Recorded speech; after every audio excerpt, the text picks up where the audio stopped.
Dodger Stadium as opening week presented by TD Ameritrade rolls on. The Dodgers taking opening day in resounding fashion, 12-5, and then last night happened. We didn't have to wait long for our first extra innings game of the season. Here in Game 2, the Dodgers and Diamondbacks play on to the 10th. Now, Avila was once traded by his dad. Said his mom was pretty upset about that. It's tomorrow. That's known as napping or just bedtime. And there goes Bellinger. Here's the throw. Got him. Oh, he's safe. They're going to call to New York and get no answer because it's 3 in the morning there and everybody's asleep. My wife just texted me, "Are you coming up soon?" "I'm still at the game, honey." This has turned into a weird night, hasn't it? The clock strikes 1 a.m. and they put it up big on Dodger Vision. 6 hours into it all. The bleeder brings the go-ahead run in. Just enough to make you blow your top. Floated to short center. Gerard Dyson will put an end to this marathon. The longest home game in Dodger regular season history. And so 2 games and 2 records have fallen already. The most home runs on opening day for any team ever. And last night, the longest regular season game in Dodger Stadium history. 6 hours and 5 minutes. And so what does tonight have in store? We can't wait to find out with Joe Davis or Hershiser. Alana Rizzo joins us in a moment. Something that's been consistent over the first 2 games has been the starting pitching. 11 1/3, just 1 run between Hyun-Jin Ryu and Ross Stripling as they handed off to Maeda tonight. Yeah, they've given him a chance to win. Both games the starters have gotten off to fast starts. Ryu handling the pressure from opening day, throwing strikes and mowing them down and setting up that victory. And then the next night, Ross Stripling thought coming into this year he'd be the utility pitcher, but he's in the rotation, and he did quite a job with his high fastball. And Maeda looks to continue that hot start pitching. He was hot at the beginning of last year in the first half. The second half, a little slower and struggled. Ended up in the bullpen, but he wants to stay in the rotation all year, and it starts tonight. All right, first pitch not too far off. Right now, we go down to Alana Rizzo. All right, Joe, thanks very much. Clayton Kershaw continuing to make progress towards getting back on a big league mound through a 3-inning, 50-pitch simulated game earlier today, and had this to say about how it went. More the break of pitches. You know, I think my curveball started getting there towards the end there. Slider was getting there a little better, so this was definitely better than the last one, and which is good. And next up for Clayton Kershaw, he'll throw a side session in a couple of days as he normally does, and then there will be a rehab assignment in either Tulsa or Oklahoma City based on the schedule of those 2 teams, whether or not they're home, and weather permitting. That's likely going to be on Thursday, April 4th, guys. All right, Alana. So Maeda tonight, Buehler tomorrow, although Buehler tonight, Walker Buehler bobblehead. One of the nicest days of the spring as the Dodgers and Diamondbacks get ready to play Game 3 after splitting the first 2 games. Season debut for Kenta Maeda. Takes the field under light blue skies with the sun setting and a nice crowd filing in on this Walker Buehler bobblehead giveaway night. First Saturday night game of the year. Diamondbacks ready to bat. And here's the lineup that they'll send up there.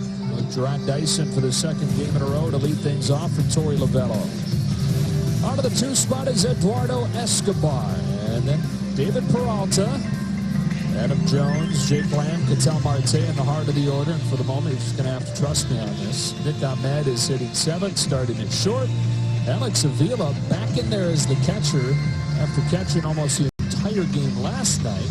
And Zach Godley hitting 9th. And pitching. Maeda's 30 years old out of Osaka, Japan, and entering his 4th season in the majors. Tough first half, or tough second half. The first half was outstanding. You know, the thing with Kento, it's 5-pitch mix. Really, the pitches he's going to rely on most are the fastball, the changeup, and the slider. He's going to show this curveball. He's going to show the cutter. But when he's good, it's the fastball command that sets up the changeup and the slider, and that's what he's looking here to do tonight, to get the command of the fastball, to get Arizona thinking he's attacking with strikes, and then getting him to chase the changeup and the slider. You mentioned the difference in the 2 halves last year. First half, he had a 3.12 earned run average. In the second half, it was around 5.5. He got moved to the bullpen for the second season in a row. That was in mid-August. Kenta very open about his primary goal this season, and that is remaining in the rotation for the entirety of the year, being there when October rolls around. That means a lot to him. Yeah, he does not want to get into that utility pitcher role, and he feels like he is a starter. He wants to be there, worked on his strength in the offseason again. And you know what? Ross Stripling is kind of faded in the second half at times. Kenta Maeda is kind of faded in the second half at times, and both of them are looking to really have strong seasons all the way through. Dodgers winning 12-5 on opening day, falling 5-4 last night in 13 innings. And ready for game 3 as Gerard Dyson climbs in.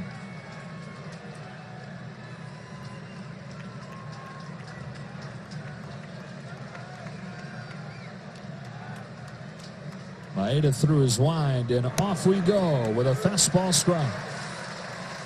Ball by Tripp Gibson.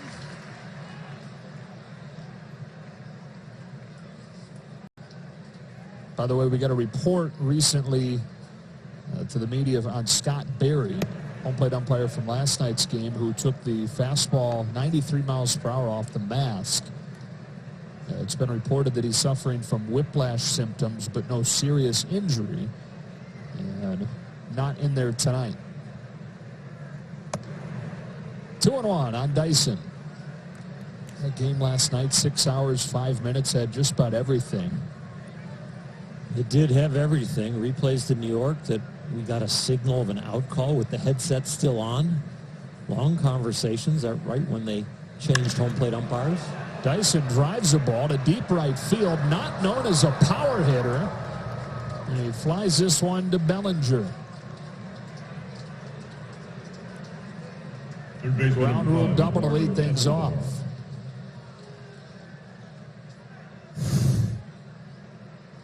There's a glare out there, and Bellinger didn't break on this one right away. Right here with the sun going down, you see the glare, and you might want to look at that. They're calling it a home run now. Call on the field is home run. Just a little bit of a delayed call. Hit the cement steps going there into the pavilion. So we go from a funky one last night to a funky start in this one. Gerard Dyson, a leadoff home run.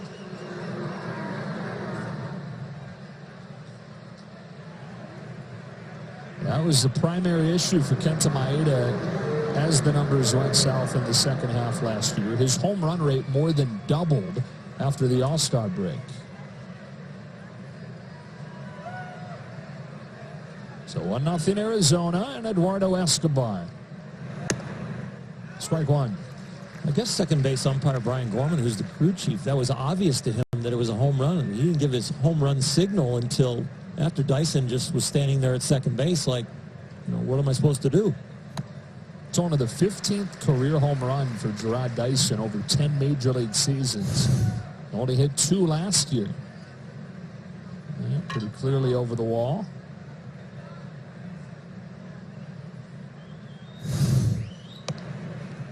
Thumbs down from Bellinger was telling the bench, do not review it.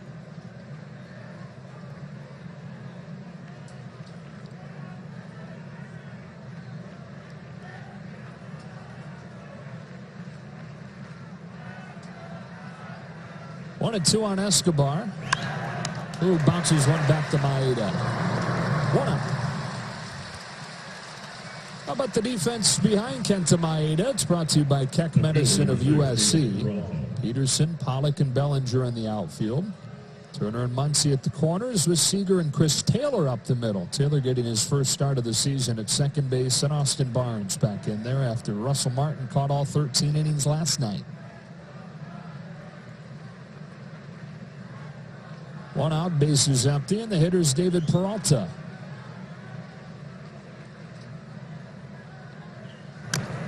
Fouls it off, strike one. Peralta with a 3-hit night last night. These games get going long like that.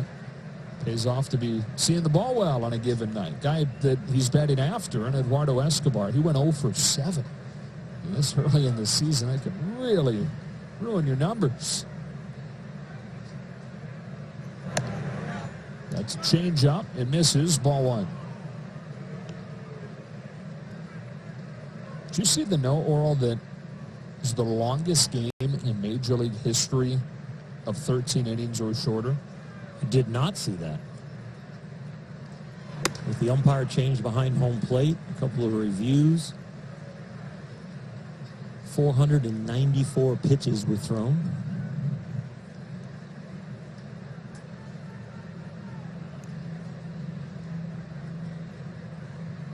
Baeta to Peralta with a 2-1. That one falls off the table, 2-2. And you get all those moments in a game like that that you think of the next day, and even just sitting here now thinking back to last night, like Kike Hernandez nearly had a 3-run home run earlier in the game that would have given the Dodgers a 6-3 or a 7-4 win. That's rolled gently. Chris Taylor's there for out number 2. And then remember the ball that kicks away from home plate, and Kike Hernandez rounding third. This was in the 10th inning. Thought about charging home. It would have been the winning run. Dino Ebel gave him the stop sign. But who knows? Said there'd been a play at home plate there. Just when you pack in 6 hours and 5 minutes of baseball, you're going to have a bunch of things to rehash. 2 gone in the first inning, and here's Adam Jones.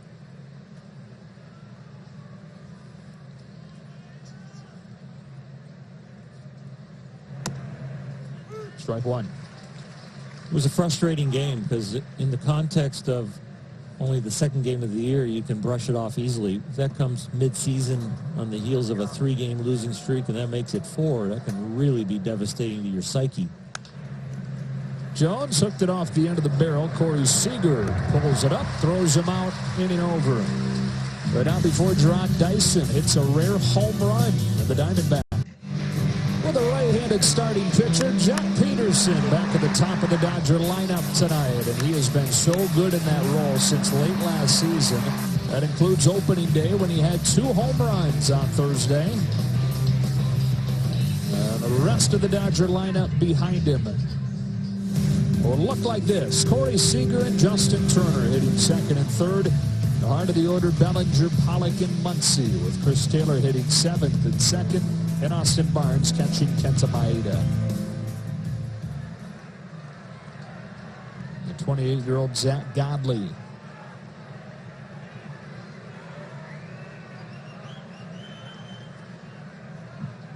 Opens his season with a pitch that catches the corner, and it's 0-1. Godley's 28 years old. Had a huge 2017 season, but then took a step back last year where he suffered from some serious control problems. One of the highest walk rates in the league. Led the National League in hitting batters and led the National League in wild pitches. A ball and a strike. He's going to try and get you to chase his changeup and his curveball. Struck out more men with his curveball than anybody in Major League Baseball last year. Stay disciplined, make him throw strikes. He might build you some innings tonight.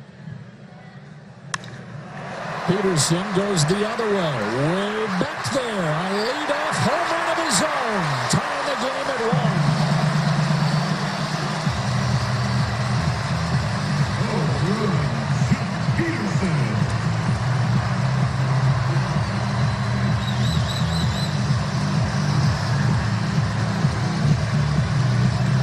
Already his 3rd.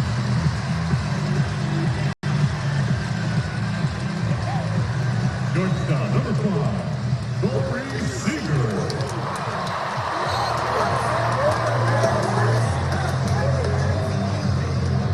So leadoff home runs in the top and the bottom of the first, and a tie game as Corey Seager climbs in.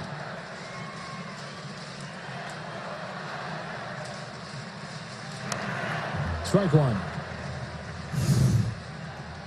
He looks like he is so locked in. We've always known about his bat speed, but what he looks like now, more on time, and it looks like it's going to be a lot more contact.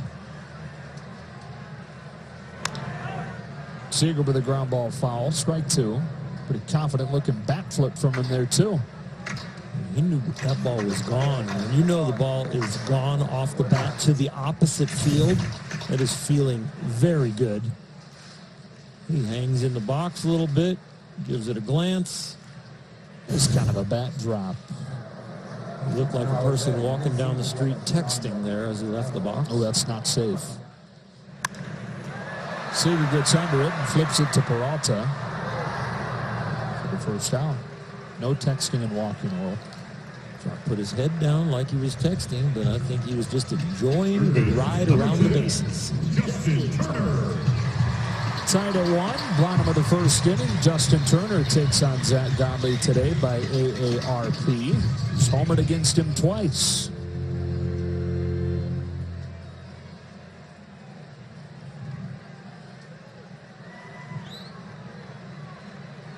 Turner not the only guy to have some success against Godley, especially in this ballpark. Zach has really struggled. Finds the top of the zone with his first one. 2 starts here last year, Oral. He had an 8.38 ERA. Walked more than a man an inning.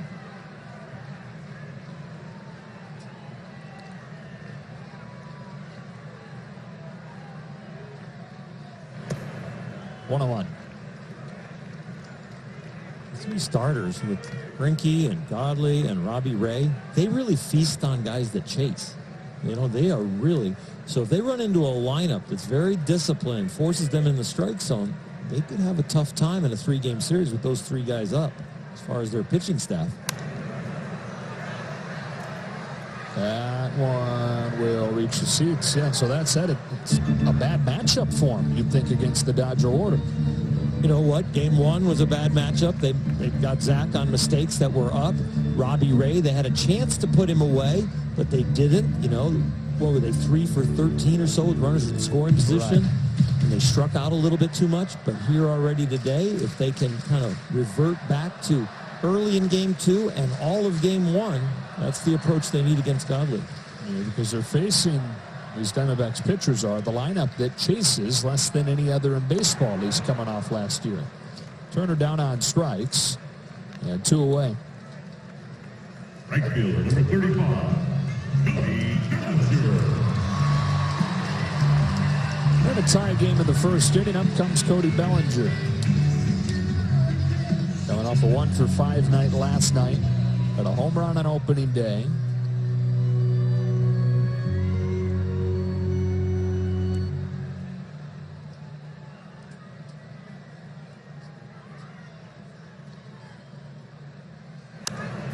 Fouls it back, strike 1.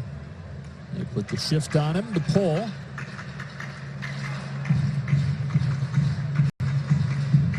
Diamondback defense tonight brought to you by Keck Medicine of USC. Same defense they had on him and his hit last night. Went the other way with a line drive.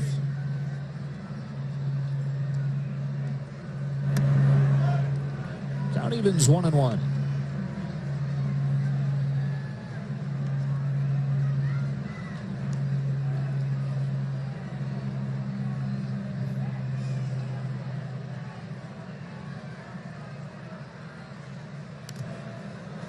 One and 2.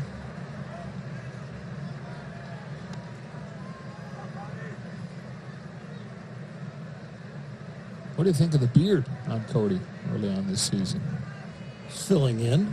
First time he's ever grown it out. I think it looks good. Yeah, they gotten a little shaggy towards the end of spring training, but got it touched up in time for opening day. A weak pop fly to left field, where Peralta waits. Yeah, brings his first inning to a close. The top and the bottom of the inning mirror each other. Leadoff home run, Gerard Dyson in the top. Leadoff home run, Jack Peterson in the bottom. Tied at 1 after 1. Gorgeous night at Dodger Stadium as this opening weekend continues. Series tied at a game apiece. Game tied at a run apiece. Jack Peterson homers to open it for the Dodgers. Jake Lamb takes ball 1 from Kenta Maeda. Of Peterson now, 6 at-bats out of the leadoff spot so far this season. Half of them have been home runs.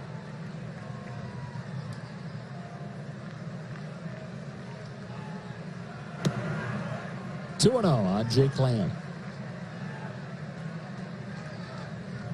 It's been somewhat of a nemesis for Kenta Maeda. He's homered against him twice.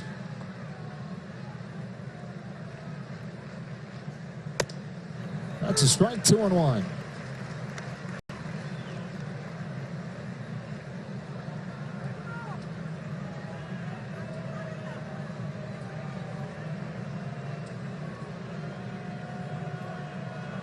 On a 2-1 pitch, Lamb watches changeup bounce, and it's 3-1. Lamb last night went 1 for 6 in his season debut. After Christian Walker, somewhat of a surprise opening day start as the first baseman. Walker off of the bench last night with a big swing for Arizona. Game-tying 3-run home run against Joe Kelly in the 7th inning. The 3-1, fouled off, full count.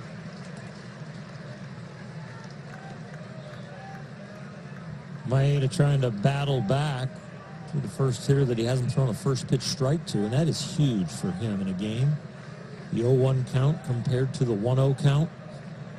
Batting average against almost doubles when he doesn't get that first pitch strike. The payoff takes off on him, and a leadoff walk for Lamb.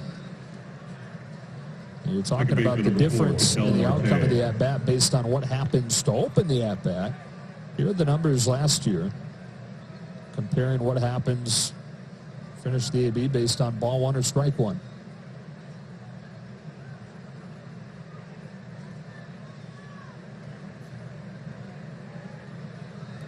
Usually only throws his curveball later in the game to kind of steal a strike on the first pitch, or maybe to finish a hitter off to bounce it. There it is right there. It's kind of just a little dewdrop that he tries to drop in there, make it look like it's a high fastball. That one never came out of the sky. It just spun up there. 1-0 on Ketel Marte. Like Jake Lamb has really seen Kenta Maeda well. He's 6 for 9 against Kenta lifetime. And hoping that this is the right equation to get him his first hit of the year with an 0 for 9 first 2 days of the season.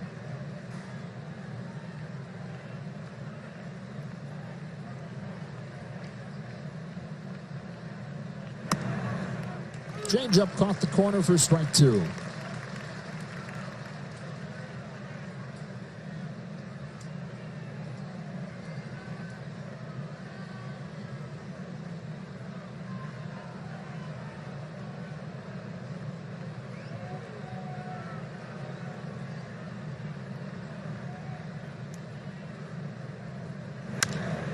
Bounce back to him. Guns it to second. Perfectly done. 1-6-3 double play. One of the things that's been so impressive about Maeda and his time in the majors, such a smooth fielding pitcher. Gold Glover over in Japan, he shows it off right here. Not the easiest throw for a pitcher because you throw downhill for a living, but you field that ground ball back at you and you're throwing uphill. So your landing leg hits a little early, can have a tendency to throw off your delivery. Not Kenta. Beautiful thing, major leaguers turning a double play on time like that. Throw led Seager to the bag, and momentum took him on to first. Wipes him clean for Nick Ahmed. Yeah, Maeda misses his spot badly for ball 1.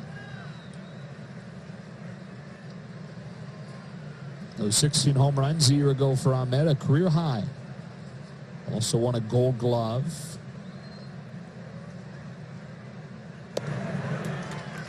Fooled badly there, 1-1. Not the easiest time to see right now. If your eyes are having a little trouble focusing, the light's just not dark enough for the lights to take over. It's not light enough for your eyes to really pick it up.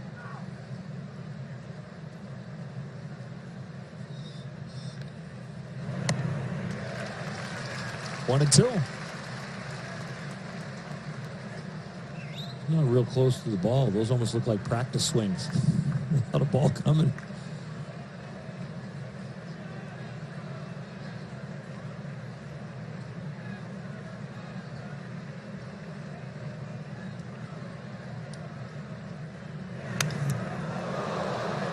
broke his bat on a foul ball. Look out for that.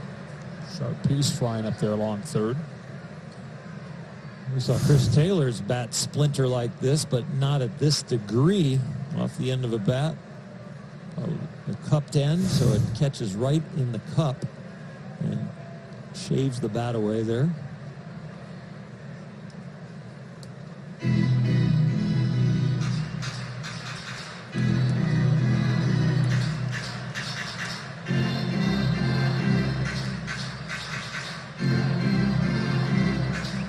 At 29 years old in his 6th major league season now. Former Braves draft pick, came over to the Diamondbacks in the Justin Upton trade years ago. On a 1-2, watches a fastball miss, and it's 2-2. That career year we were talking about last year for Ahmed, he thinks that was him showing what he could do with a fully healthy season. The first time that he'd had that. Pushes one to right. Bellinger comes on and makes the catch. Cody Bellinger, first season as a full-timer in right field with a heck of a play to finish the inning.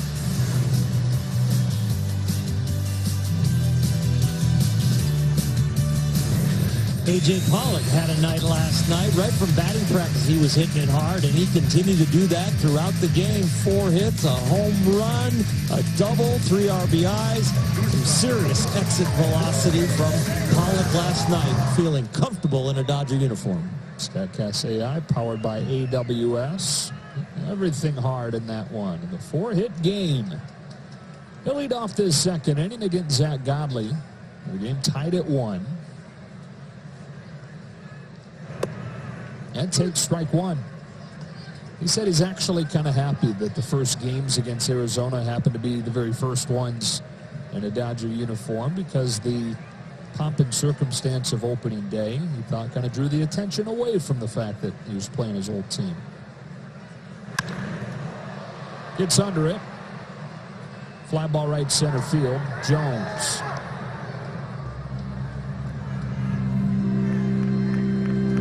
First baseman, number 13, Max Muncy. One gone, second inning. Up comes Max Muncy. How about this? This is only the second time in franchise history the Dodgers have had a game where there was a leadoff home run in the top of the first and the bottom of the first. The other time, 2015, Justin Ruggiano led off the game with a homer for the Dodgers, and Cole Calhoun did the same for the Angels. Ball one on Muncy. Are we going to set records every game this year? My gosh, I guess you're right.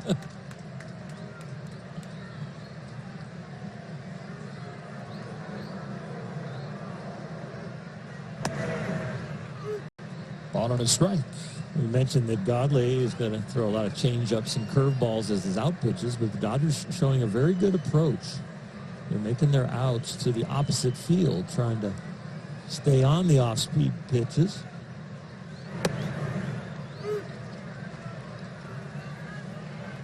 Peterson's home run was to the opposite field. Seager went to the opposite field for a flyout. Bellinger went to the opposite field. Pollock just went oppo. There's a plan.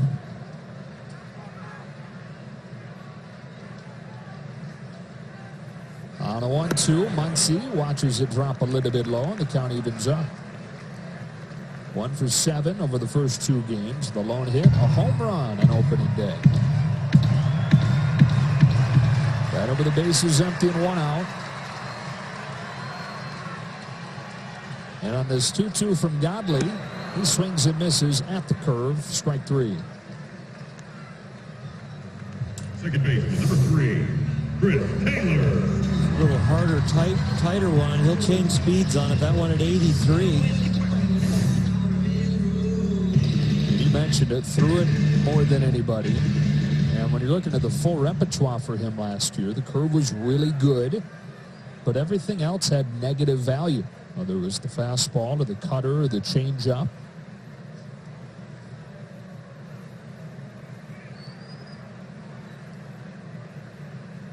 Looking for a 1-2-3 second as he goes to work against Chris Taylor. Strike 1.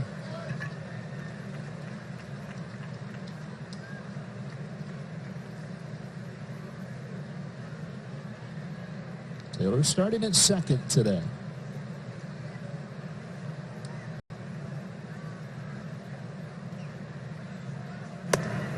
Dave Roberts has said while Kike Hernandez is going to be the primary second baseman, he thinks that Chris Taylor, between starts there and everywhere else he's going to play, could wind up seeing as many at-bats over the course of the year as Kike. You're on an 0-2. Watches ball one.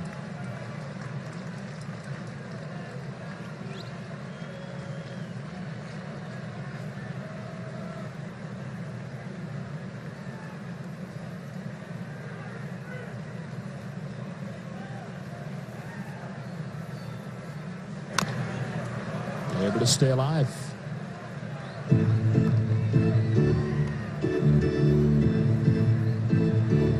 Chris, last year the numbers were down from 2017, but still well above average. Had career highs in doubles, triples, walks, and he had a really great finish to the end of the regular season. He was top 10 in the National League in average, top 10 in OPS over the final 2 months. Grounds this one gently to a shifted Ketel Marte, whose running throw is in time to get him and finish off the 12th pitch. 1-2-3. Dodgers baseball on Sportsnet LA is brought to you by BMW, the ultimate driving machine. Hurry into a Southern California BMW Center today for exceptional offers, or visit SoCalBMW.com for more details.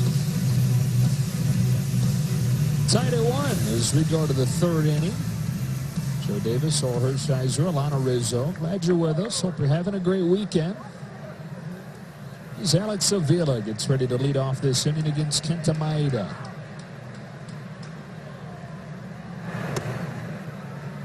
One ball and no strikes. How about Avila back in there on a team where they have 3 catchers? He goes back-to-back games after catching all 13 innings. He's an Iron Man.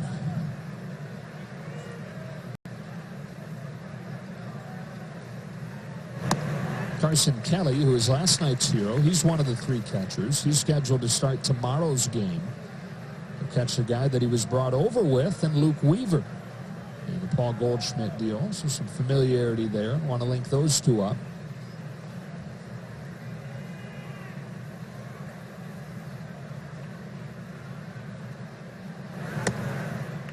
Breaking balls in for a strike, and it's 1-2.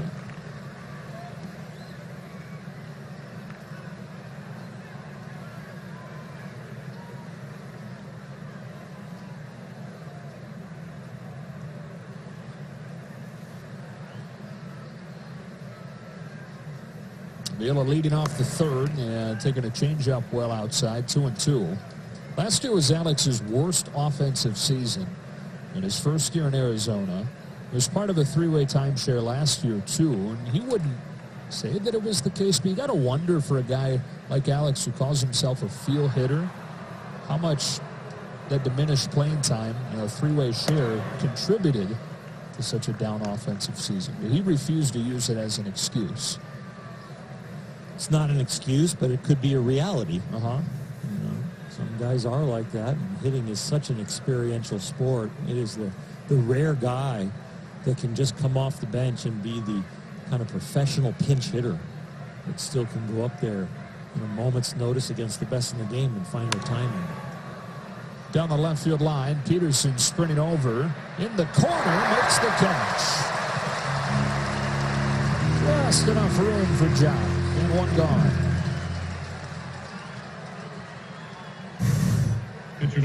Rongo slow-mo cam takes a shot of Jock Peterson as he creeps and feels the warning track, then waiting for the padding, but never gets there until the ball's already in the glove. I remember seeing him make a catch like that last year. He caught it and then high-fived a fan in the first row. Here's the pitcher, Godley. There's strike 1. Well, for Kenta Maeda, on his 4th major league season. So many adjustments that he's had to go through. Besides the real-life adjustments of moving to a new country, learning a new culture. So all the things that are different, even though it's the same sport, much different from Japanese pro baseball to American pro baseball. And it's been a learning experience and a growing experience for him that he feels like is still happening as he enters his 4th season. Strikes out his counterpart Godley for the 2nd out. This Monday, couple days, all you fans in attendance can purchase $1 Dodger Dogs. Buy up to 5 Dodger Dogs per person per transaction. Visit Dodgers.com/promotions. All kind of begins. Spring training schedule is different than it is in Japan. You know, in Japan, they work longer days in spring training, but they also get days off. You really get those. Getting ready for a major league season. Let's strike on Gerard Dyson. I would think probably the main one, though, would be the difference in balls. Just in the size. And he said he, height of the seams. Right. Had to learn not to let that get in his head. Because at first it really bothered him. And he said once it got in your head, you're done. You can't pitch. I mean, that's everything. You're thinking about the ball not feeling the same. Good luck throwing it.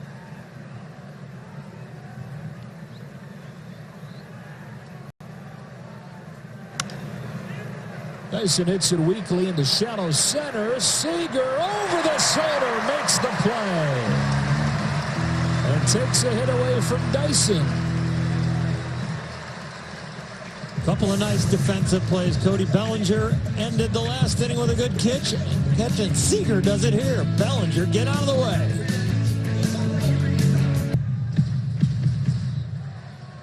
Dodgers coming to bat in a tie game here in the bottom of the 3rd. It's the 8-hitter Austin Barnes to lead off against Zach Godley. Generous outside corner for strike 1. Time now for the Land Rover Performance Spotlight. And perhaps no Dodger needed a hot start more than Austin Barnes after the mental battle last season for him. Yeah, boy, did he have one on opening day, getting 3 hits, including a homer.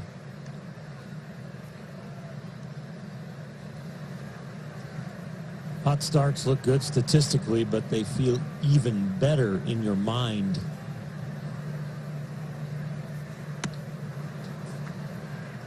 When you're mentally sharp and confident and your ability can flow out, you can really feel like you can get it done. You need those stats. You know, it's one thing to hit the ball hard and hit atom balls and feel good about it, but it's another thing for balls to fall in. Yanks this one to left. Peralta plays it on a bounce. Speak of the devil, falls in, leadoff hit. And especially for a guy who's coming off a season that it was as difficult as it was for Barnes. Most of the season was a swing and miss problem, but here the bat in the hitting area for a long time. You see that extension and how far he is out there to make contact, and there's enough barrel left to just hit it off the end. Little top spin lob out to left field, a hit instead of an out. And a bunt situation for Kenta Maeda. Dodgers starting pitchers over the first 2 games are 3 for 3 on executing sacrifices.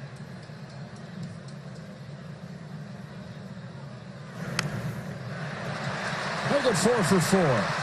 Boy, not an easy play. And some demons of last season on Zach Godley rear themselves here. Some issues popped up in the second half last year throwing to bases, and you could see him there. Jake Lamb, after watching the throw that Godley made, said, my bad. He knows both the third baseman and the first baseman are instructed with Godley on the mound to take charge on any possible throws, to run the pitcher off. Jake Lamb, you see the little weave at the end. He was going right for the ball, then gave way, and he shouldn't have. Put Godley in an impossible spot there, and that's something that he's had issues with. So Barnes at second, Maeda at first, nobody out, and Jock Peterson the hitter. Sacrifice E1.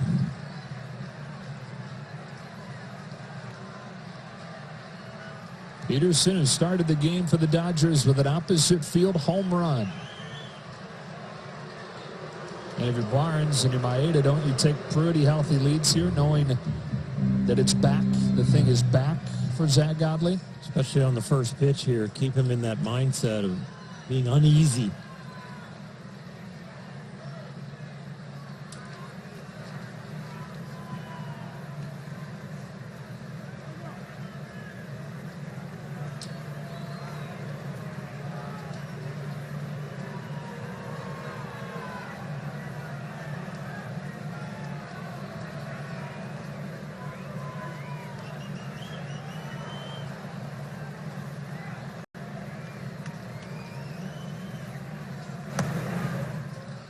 Ball one. We look back at Jock Peterson's first inning homer, already his third this season. Ball tailing away from him, and he hit it where it was pitched. He didn't try and pull that ball, then you roll over it. He stayed through it and hit it to left.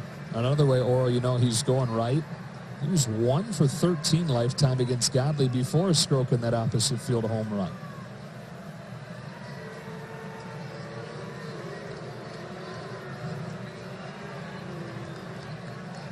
Six home runs as a rookie, 25 in his second year. Had the down 2017 where he hit only 11, came back with 25 again last year. On a 1-0 pitch, he takes ball two.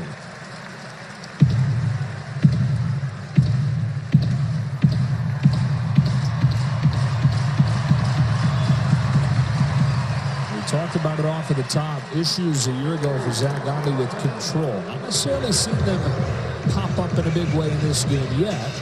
But as the Dodgers have put him at first and second, the top of the order, he's fallen behind the dangerous Peterson 2-0, drawing a visit from Mike Butcher. Mike Butcher trying to cut it off at the pass right here. They have seen this spiral out of control with Godley. And so they are visiting right here right away. Before anything bad happens this inning. The table's been set, but it hasn't been cleared. Tough trade got you in a pickle? Make the right call with TD Ameritrade's trade desk. I'd do it, but it's hard. Well, actually, Godley has thrown strikes at a very high clip so far. Not just hasn't issued any walks, but it's over 70% strikes in this game. This is kind of the first glimpse of him falling into a tough spot. He brings a 2-0, and Peterson lays off ball three. When the Dodger offense this year is firing on all cylinders, you will see tremendous power. But you will also see in the midst of that the ability to pass the baton. And that's the kind of discipline right now that Jock Peterson is showing. A guy that's already hit 3 home runs. And he's up there still looking for something in the strike zone, not expanding. In a lot of ways, that tends to go hand in hand, right? Those power numbers and the high walk totals. They know they got to give you something to hit, or you're just going to watch it. Gets us cold. Dave Roberts talks about scaring him out of the strike zone, yep, and then getting him in the strike zone so you get something to hit.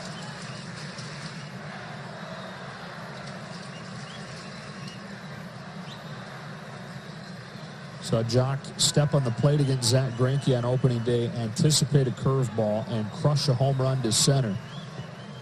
See if he's given the green light to anticipate something here. He definitely looks closer to the plate against all pitchers this year compared to last.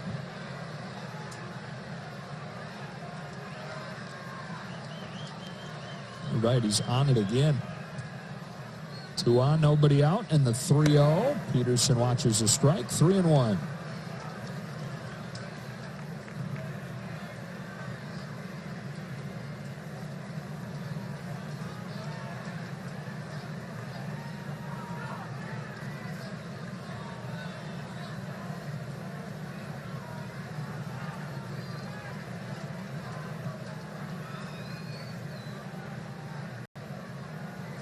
On the next one, Peterson can't lay off a back foot breaker. And the count goes full.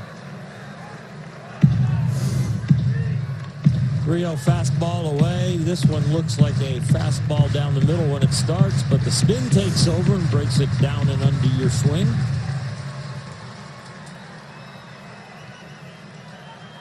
Huge pitch in this inning. Bases loaded, no out. Could be 2 out, only a man on. Could be some runs. And in a tie game, huge pitch in this game. Here's the 3-2. Peterson gets his hands in and yanks it foul. Boy, you could just see Jock on that one pick the spin up. He adjusted his swing mid-launch. He started with the body, but the hands then made a quick adjustment to foul that ball off.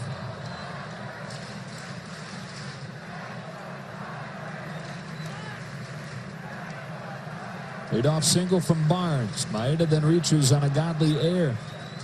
First and second, nobody out. The 7th pitch from Zach Godley to Jock Peterson is ball 4.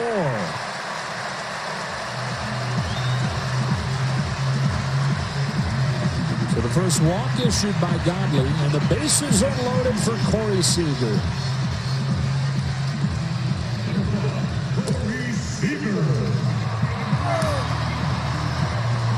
Different score than last night, but same kind of feeling. Last night, the Dodgers were up 3-0. Felt like they could really bust it open. Well, here it is, 1-1, and they feel like they can really bust it open. Seager, for a moment late last night, or looked like he may be the hero, putting the Dodgers back in front, the bottom of the 7th. Golden opportunity early in this one. He takes ball 1. Fernando strand 17 runners in last night's game.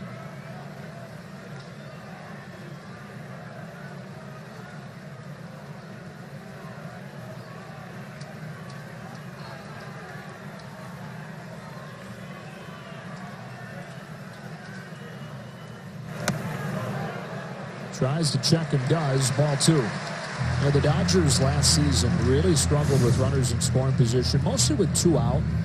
But overall, they were not a good clutch hitting team. And one of the things that we didn't necessarily think about as the year went on was how much you missed Corey Seager in those situations. So steady in clutch situations throughout his career. Finds himself in 1 here. Waiting on a 2-0. And taking strike 1.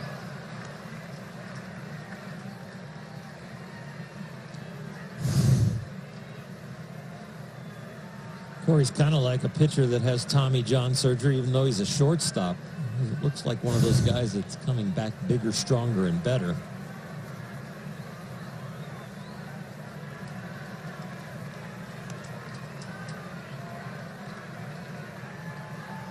On 2-1, Seager taps in front of the plate. Remember, Godley having a hard time throwing, but that was tailor-made for his issue.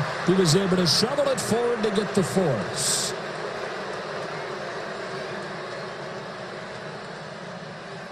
Football player, and looked like he was charging it like he was going after a fumble. And just barely bare hands it and then just pushes it. Ball looked like it arrives in time as the foot on the plate as the stretch happens. They're going to challenge it. It might come off, but then get back in time. It looks like it arrives in time there, but you can't see Barnes' foot coming in.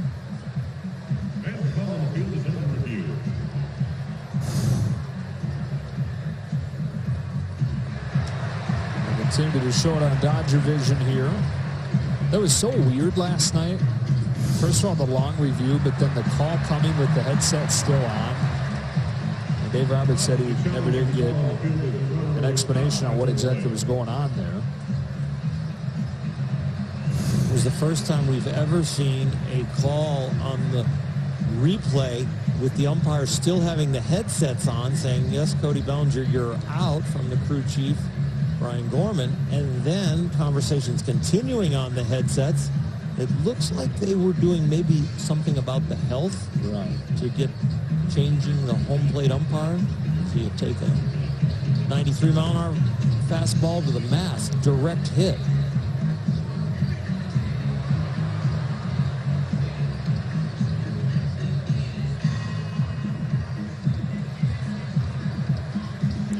Football background is Zach Godley. He's a star linebacker, star fullback in high school. Bamberg, South Carolina.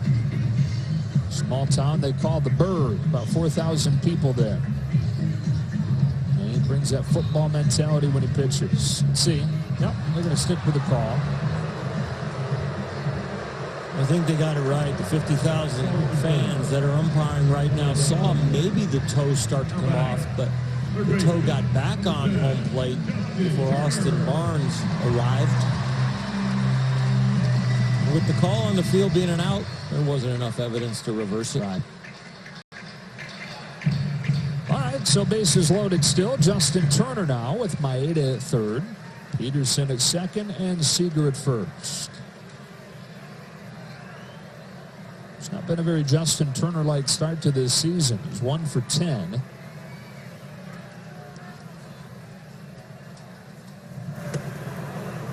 Lays off a high pitch, ball one. Of all the hitters in the Dodger lineup coming out of spring training, you did not think that this would be the guy to be 1 for 10. Well, how many times do we hear Nomar Garciaparra mention it, though? He never wanted to leave spring red hot because he figured that he'd be due for a slump when the games mattered. Not that this qualifies as a slump yet, but Jerry Hairston wanted to have good spring trainings. Maybe get a few more at-bats in the regular season by showing that he was good. 2-0 on Turner. Did have a couple walks last night. His lone hit is a little bleeder past the mound.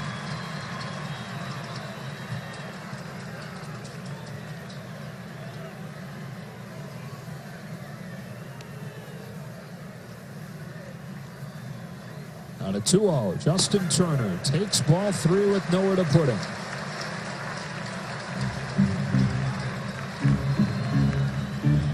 Cody Bellinger due next.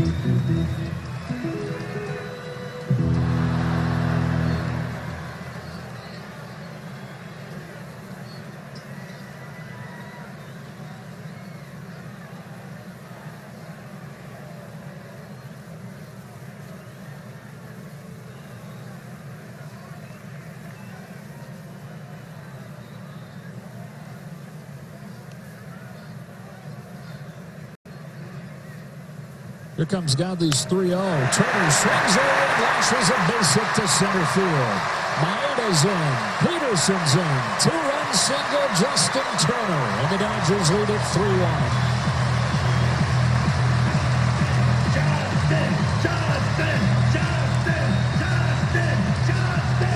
One for 10, but never got anxious. Still waited for a strike and something to hit. Starts him off with the ball, and Justin was in swing mode. You could see him in the check swing, but from then on, really picking him up easy. And then a 3-0 green light, and he just hits it right back up the middle like he's in the batting cage. Just get your rhythm, see the ball, hit it right back up the middle. Barrels overrated the other night with his first hit because it was a squibber by the mound of Archie Bradley. That one he got some barrel on. I guess if you're in a bit of a search for some early season success, you know you're going to get a 3-0 cookie, swing away, and get it going. So the Dodgers lead it for the first time, and Cody Bellinger stands in with runners at first and second and 1 out, and pulls a base hit to right.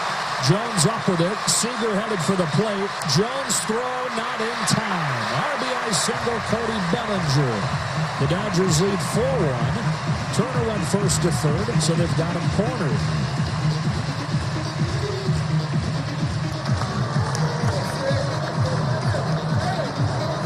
Cody Bellinger has had an approach to go to the opposite field, especially with the fastball. Here, a curveball that gives him the timing to stay on that. Elevates it in the air, doesn't roll over at all. Dino Ebo, watch our third base coach. Used to be with the Angels, now's ours. Look how far down the line he goes. The late sign reading the throw, and Corey Seager, outstanding job pushing that run across the plate. You're not going to see a third base coach get much closer to the play at home than that. First and third, still just 1 out, and the hitter is Pollock.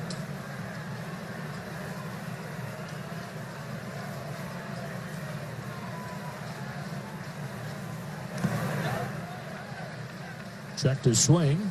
Ball 1. Talked quite a bit about Dino the other night, the Freeway Series, when he was mic'd up for us. Before the decade plus as an Angels coach, Dino spent 17 years in the Dodger organization as a minor league player, a minor league coach, and manager. For a while, he was doing both. He was a player coach. Suggestion of the old farm director, Charlie Blaney. That tails in for a strike, 1-1 on Pollock. The dream started as wearing a Dodger uniform as a player, obviously. And he was a good player. Like the Gulf Coast League Player of the Year in 1988, his first pro season. But as soon as he became a coach full-time, he said he was able to flip the switch in his mind, and the goal became to make it to the majors in a Dodger uniform as a coach. Pollock bangs a base hit enough to bring home another. It's 5-1. On the third consecutive hit against Zach Godley. Tough at bat for Godley. Kind of wavering in this inning. Dodgers take a big lead. And now he's got to face the guy on Carl's cam that went 4 for 6 last night. He's an ex-teammate. The double and the home run. Pollock all over this with the line drive.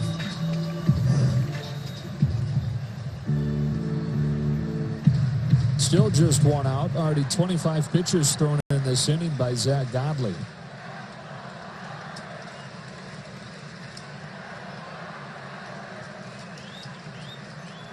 First and second from Muncy.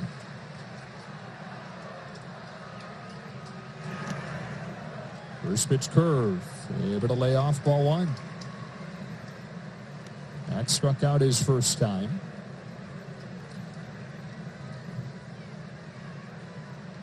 Mentioned Godley's a former football player. So is Max Muncy, although he stopped playing partway through his high school career. You had to play in Texas, right? Didn't everybody play high school football going up there?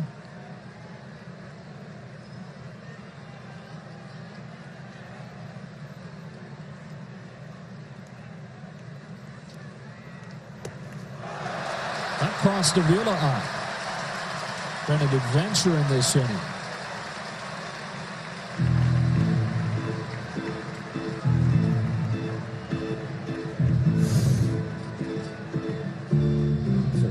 Up or something. Oh, it comes out like a split finger. Very odd how that ball slipped out. There's like some knuckling action to it. Yeah. Torey Lovello going to bring the infield at least halfway. The runners at second and third now.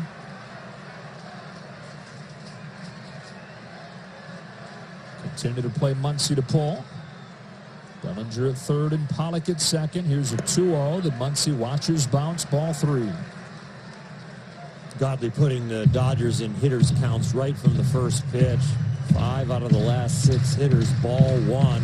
The other one that was a strike was Bellinger's hit. They're going to put him on intentionally now instead of trying to battle back into a count against the guy who homered 35 times last year. And now they're loaded up, and with the lack of control that Godley's experience, can't afford any more here. Chris Taylor to the plate. Dodgers have batted around here in the third.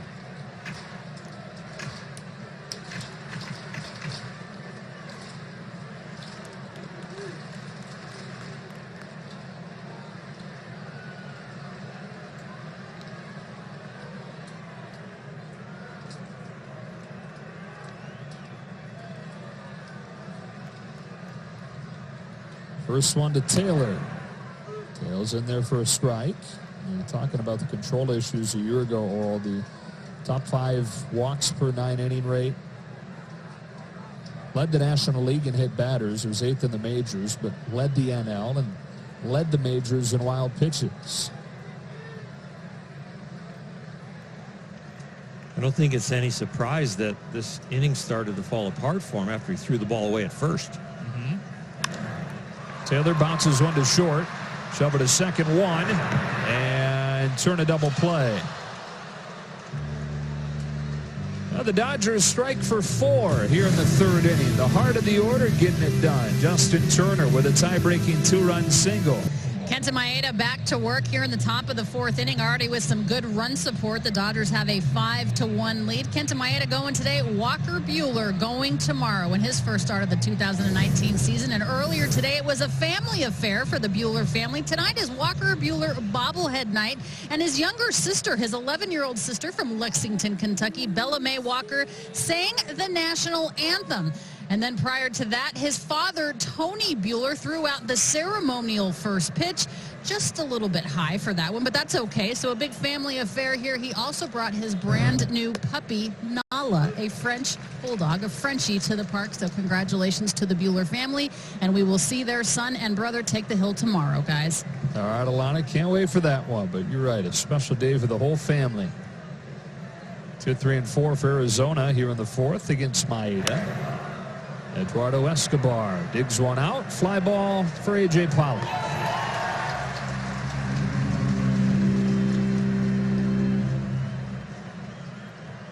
Number 6, David Peralta. Here's Peralta with one out. Kenta Maeda gave up the leadoff home run in the first inning to Gerard Dyson, but no hits since.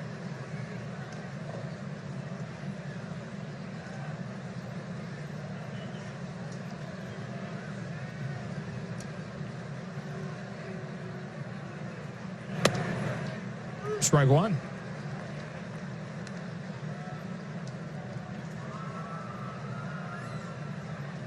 Peralta.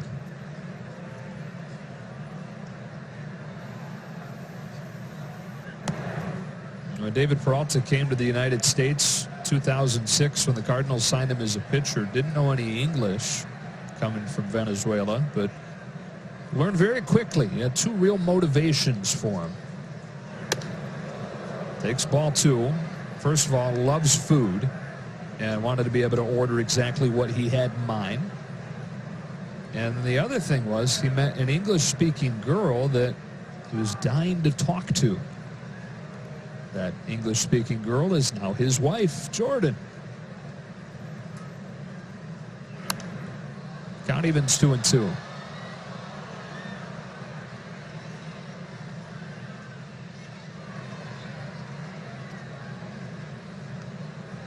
I have a daughter, Sophia. She'll be 2 this August.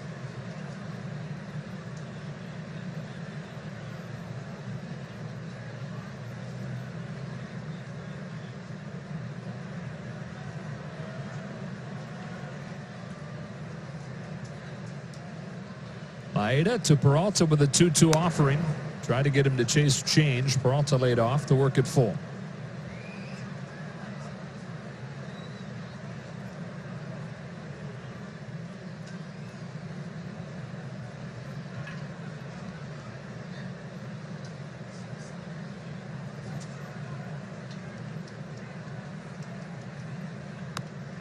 Doubled up on him. This one worked.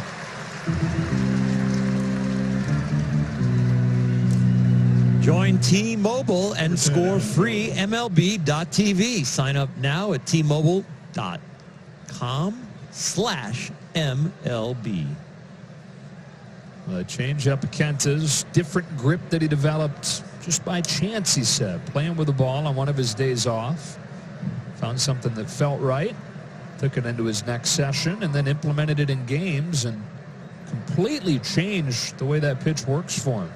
Adam Jones takes the ball. Went from being a changeup that got a lot of contact, typically fairly soft contact, would induce some ground balls, but it has turned into a serious swing and miss pitch. 1-0 to Jones. And for a strike. All the different off-speed pitches, from your slider to your curveball to your changeup, if they have that extra gear, you know, we talk about that with curveballs, like look at that finish and that depth, that slider, that look at how sharp it is. And that's what his changeup became, from one of just changing speeds to really having some depth and late action. Some nights it acts just like a split finger, where it just bottom drops out of it. Got a Jones 1-2. Able to scoop that one out and serve a single into center. First hit for the Diamondbacks since Dyson's leadoff homer. It was a nice piece of hitting right there. He went down and dug out a slider. Change up in the slider are Kenta's best chase pitches. You see that slider with the cement mixer action going down, but boy, he stayed with that and got underneath it, elevated it to the outfield. What do you think? So far, Adam Jones looks like a guy that shouldn't have had to wait till mid-March to get a job. No, he looks like about 5 years ago when he was hammering the ball. And a first with 2 gone, and Jake Lamb sprays it foul.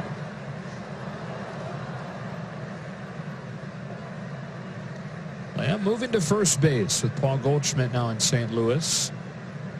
You might have heard last night, Paul Goldschmidt hit 3 home runs for the Cardinals in their win over the Brewers, becoming the first player in Major League history to have a 3 home run game in one of his first 2 games with a new team. Other than 2. Jake got some personal coaching from Paul Goldschmidt before Paul took off spring training in Florida, still making his home in Phoenix. And so they had 3 or 4 sessions together going over some of the finer points of playing first base.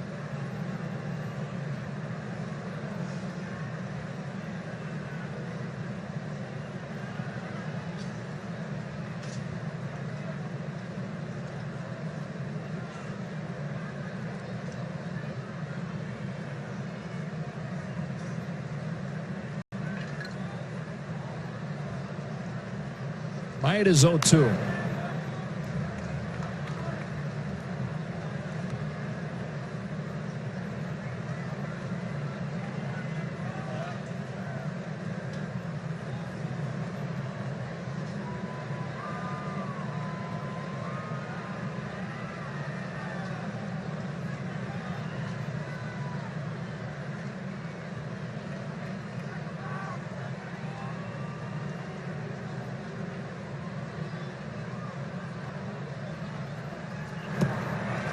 Bottom fell out. Working it again. Second strikeout of the inning. 3rd total tonight. He's got a 5-1 lead. On Sportsnet LA is brought to you by TD Ameritrade and by Morongo Casino Resort and Spa. Good times. Back at Dodger Stadium, some of the wonderful history they have in this museum that doubles as a ballpark. Austin Barnes to start the 4th for the Dodgers. Takes ball 1 from Zach Godley.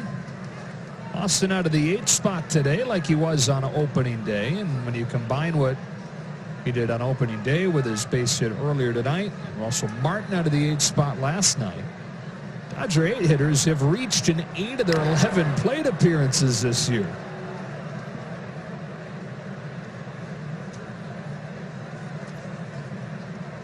Best offensive teams get contributions from the whole lineup. That's a good sign. Guess the other way you could have that conversation is Dodger catchers have reached in 8 of their 11 plate appearances this year. That's one of the questions coming in. Could they replace Yasmani Grandal's production? Uh-oh. Watch out on ball 2.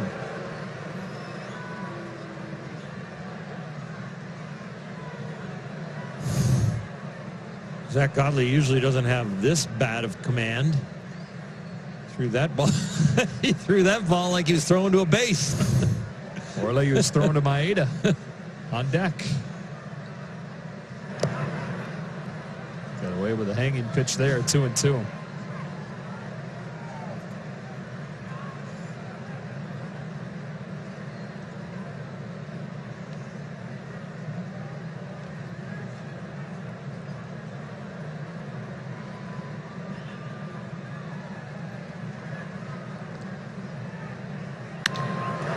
Barnes to left center field. Dyson in the move. He'll get there.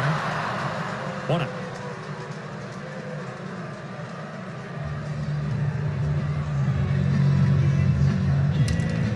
Number 18, Kenta Maeda. Maeda laid a nice bunt down his first time and then reached when Godley threw the ball away. Eventually came in to score. Kenta Maeda is never going to forget in his first game in the majors hitting a home run down in San Diego a few years back.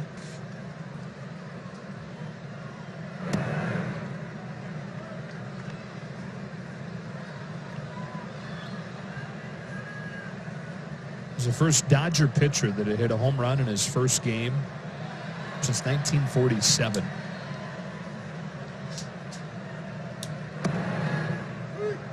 Strike 101. Dan Bankhead, who was the first black pitcher in the majors 4 months after Jackie made his debut. He's a guy that had actually experimented with playing some outfield. My gosh, God, they spraying it all over the place now.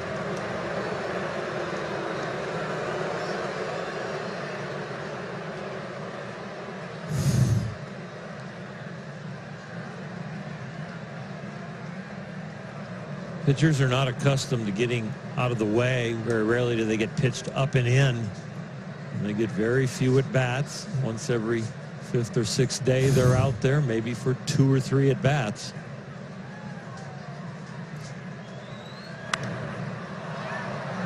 Hangs in there and sends a pop fly to short right for Jones.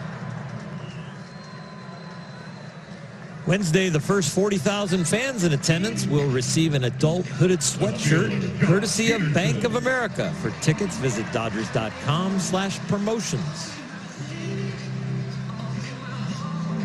It's one of the first nights in a while where you could argue you don't necessarily need a hoodie.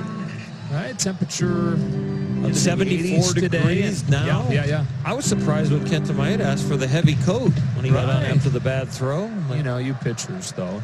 He goes sleeveless, so he needed a little warmth. Sun's out, guns out, Kenta.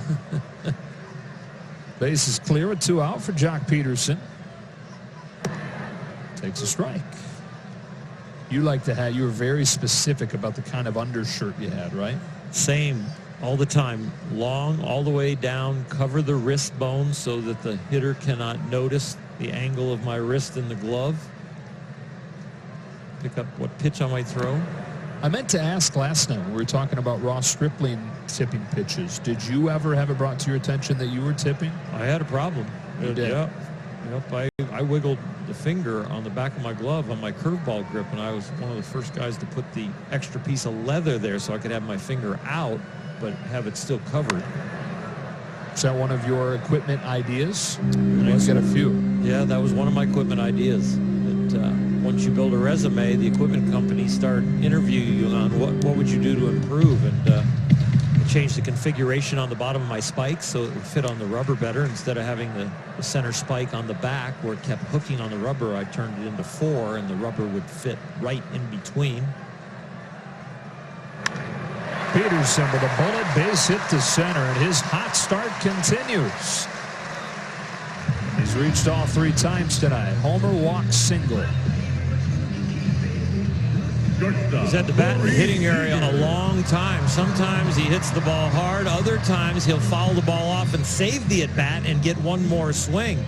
But look at, he is down and through, 2 hands on the bat at follow through. The barrel is lagging and then explodes and is there for a long time. It's got to be more than a coincidence, right, that he's gone the other way for the home run and to the left of dead center with that base hit. He's not lucking into that. Both those have been hit with authority. Strike on Seager.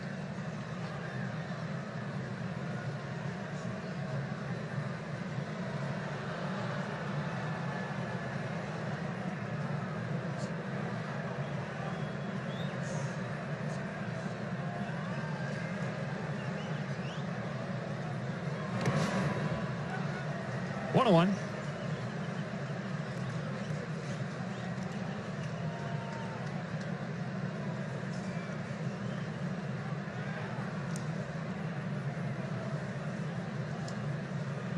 14 pitchers in yesterday's game total by these 2 teams. Arizona used 6 and threw 262 pitches. So Godley down 5-1 is not going to get rescued. They're going to leave him out there to take one for the team, to eat as much as he can of this game.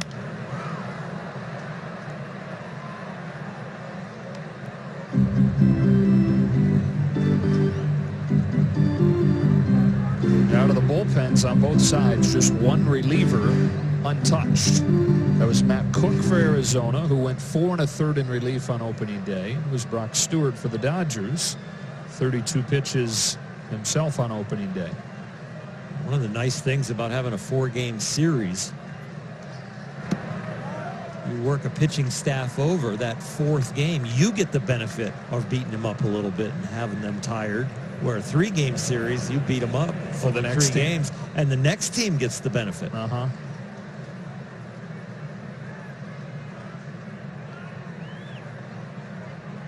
Peterson at first, 2 out. And a 2-2 pitch to Corey Seager. Swings and misses at a back foot curve for strike 3. You're talking about that glove of yours. There's the Coors Light refreshing finish, and it is defense that finishes off the Diamondbacks. A Maeda double play. That was very smooth. Cody Bellinger finished an inning with that nice catch. Jock Peterson creeping over by the wall, put that one away. And Corey Seager with an outstanding catch over the shoulder to end an inning. Offensively, a 4 spot in the 3rd, the difference. Kenta Maeda pitch him at the lead, on to the 5th. Equally important that he gets length in this game.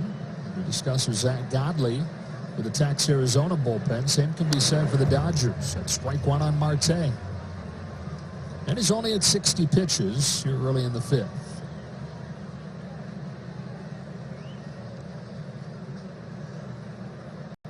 Kent has gotten a lot of swings and misses. You see the breakdown balls to strikes, those 40 strikes. Change up and the slider have been ones when they swing they have been missing the most.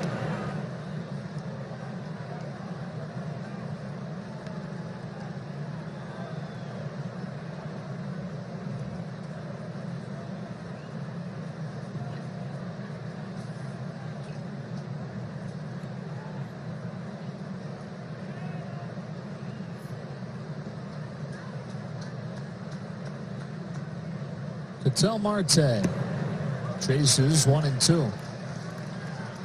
That's that changeup, swing and miss. He's creeping up against 50% of the time when he throws the changeup. They miss it. He's drawing the swing. And it's so good that they can't even put the bat on it. You know, a year ago, Oral, when at bats finished on a Maeda changeup with 2 strikes, opponents were 1 for 21. When he first became a Dodger, we talked so much about his slider. Changeup has taken over the headlines.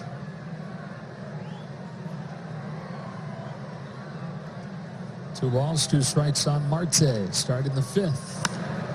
Hits it hard into center for a leadoff single. First hit of the year for Ketel Marte and his 11th trip up there. Number 13, Nick Ahmed. Maybe one too many. The thing about throwing curveballs, sliders, and changeups when you throw them back to back to back, the last one has to be the best one as far as location usually, because the hitter is getting used to the speed, used to the spin, and reading it. So you've got to continue to improve it, and that was probably the highest one of the 3. Ahmed.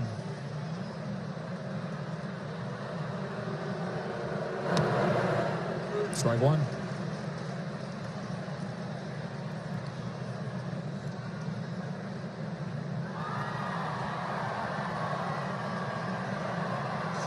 Pitchers feel a little anxiety in this inning. We talked about with Ross Stripling last night, the 5th, where you can put the W in your column.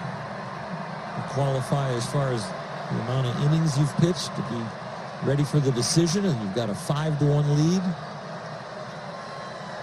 Starts to feel a little bit like the first inning where you want to get off to a good start. When you get to the 5th and you got a lead and you want to get through it.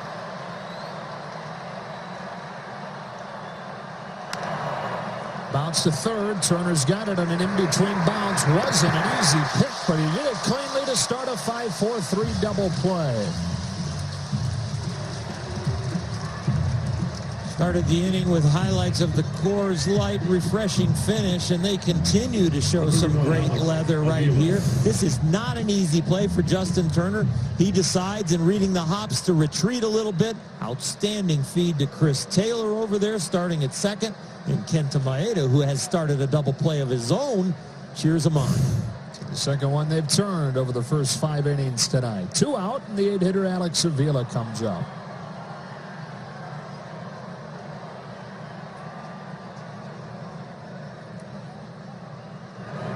Hearing you talk about the importance of the 5th inning and kind of where it stands in the game. Wednesday is hump day. It's like the 5th inning is the hump inning. Oh, yeah. You know, pitchers will describe their hump inning sometimes maybe not as the 5th, but on the scorebook, and the scoreboard, you do. They feel like their hump inning sometimes is when they feel that energy lull, like a marathon runner when they're waiting to hit the wall and then bust through it and get that second burst of energy. And is that different for everybody, or when does that normally fall? It depends on the workload of the game and how intense the pitches are coming up to that energy level where you kind of bust through the adrenaline from the beginning. You've kind of eased into the outing. It's feeling good, but now you're starting to fatigue. And hump on the energy usually comes about in the 6th, sometimes the beginning of the 7th. In this generation, who knows, because the pitch counts have been shortened and the ability to pitch to the lineup the 3rd time around, maybe they feel that hump inning the same exact time as you do for the scorebook. You feel it energy-wise now in the 5th. I can't stop picturing the commercial with the camel in the office. Hump day. What day is it? Strike one. Come on, somebody. What day is it? Steve Rule does not have a song for hump day. Oh, you better not try him. I'm Come up with something. 3 balls, 1 strike. Maeda to Avila. Poked off the end of the bat, carrying well over Peterson's head and gone. That thing just kept on going. Avila's got his first home run of the season, and it's a 5-2 game.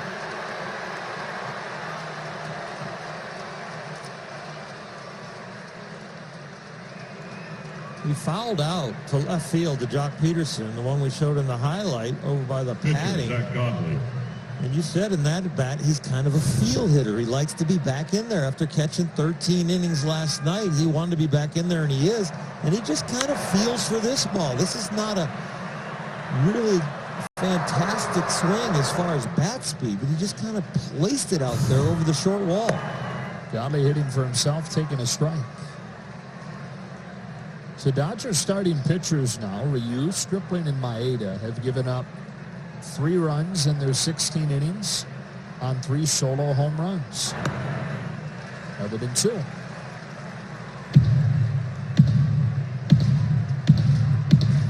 Strip, the only one of those 3 that didn't give up the home run, it was Ryu, and now Maeda's got 2 in his category.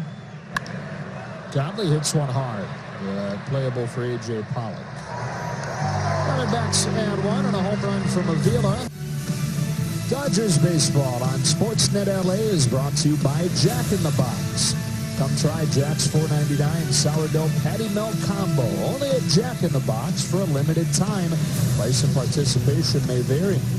And by your Southern California Toyota dealers. It's Toyota's Ready, Set, Go sales event. Now get amazing deals on a new Toyota Camry. Back at Dodger Stadium, last of the 5th. Dodgers in front of the Diamondbacks 5-2. Joe Orr and Alana and Justin Turner. 4-5 for the Dodgers against Zach Godley. Turner a strikeout his first time, and then a tie-breaking 2-run single in the 3rd.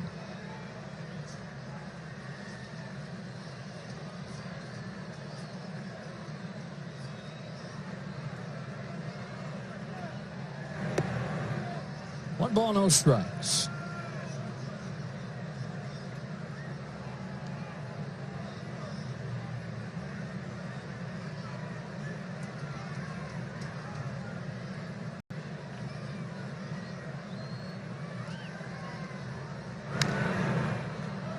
One.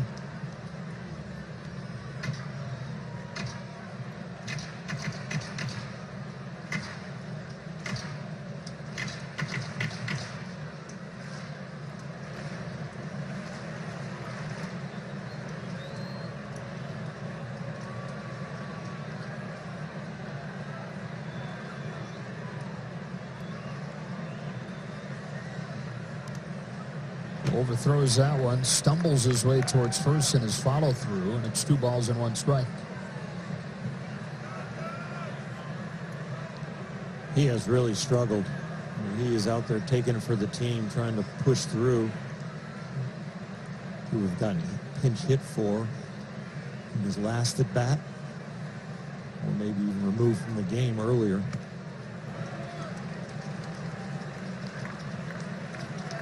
Nickname is Bull, as in Bull in the China Shop. For the football background.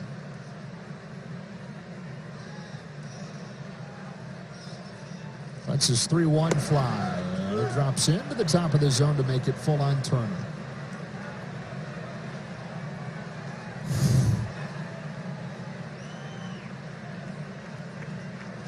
He throws balls that are so bad that you don't even offer at him, but then he throws one for a strike. That's called effectively wild. Sky-high fly into center for Dyson. First out of the 5th. Saturday, April 13th, the Brewers return to Dodger Stadium for a National League Championship Series rematch. The first 40,000 fans in attendance will receive a Cody Bellinger NLCS walk-off bobblehead commemorating his Game 4 heroics versus Milwaukee, courtesy of Budweiser. For tickets, visit Dodgers.com/promotions. Dodgers are down 2-1 in the series when that happened. Game 4 off of the bench in the 13th inning. After he made a diving catch on Lorenzo Cain earlier in the game. Had a guy here 1-0. That helped him bring home NLCS MVP honors.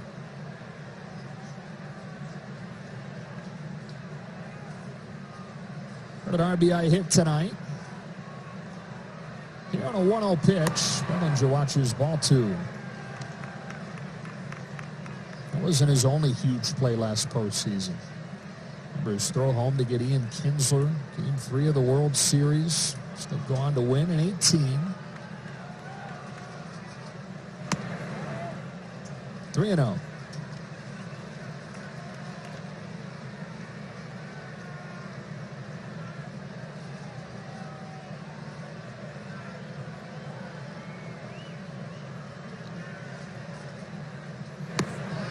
Cody, a confident guy. He said this winter that he knows if he plays one spot consistently, he's going to win a Gold Glove. Well, we've seen him make an impact all over the field, in the batter's box, in big moments, rescue the team, carry the team, and there's still more in there. High drive, right field. How far will it go? Majestic from Bellinger.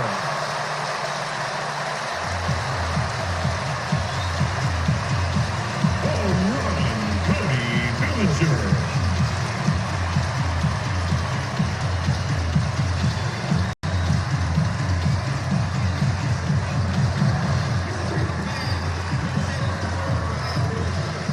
Second for Bellinger and a 6-2 lead for the Dodgers. Breaking ball up, and he doesn't miss it. Using left field an awful lot. That would be for the fastball a lot of times, but if you get me out in front and it's a breaking ball, I got enough swing to hit it this far.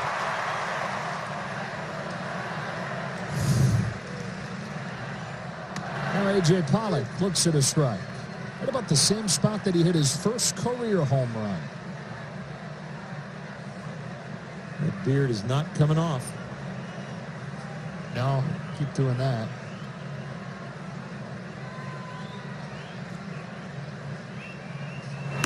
Got a little red in his beard.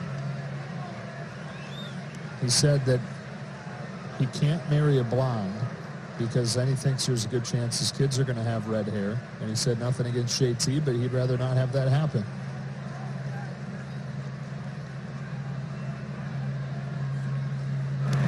I guess he studied how that all genetics? works. I didn't know that. Yeah.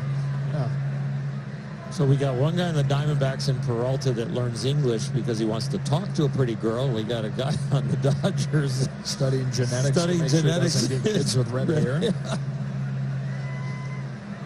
Got the whole gamut. There is some red hair in his family throughout the family tree. Pollock with a hot shot. Marte sticks it with a backhand. Strong throw for out number 2. How many blonde girls are listening right now that have crushes on Cody? They're getting their hair colored tomorrow.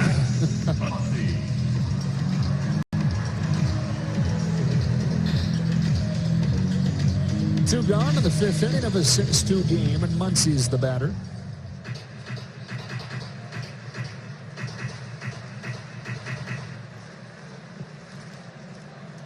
Strikeout and a walk tonight.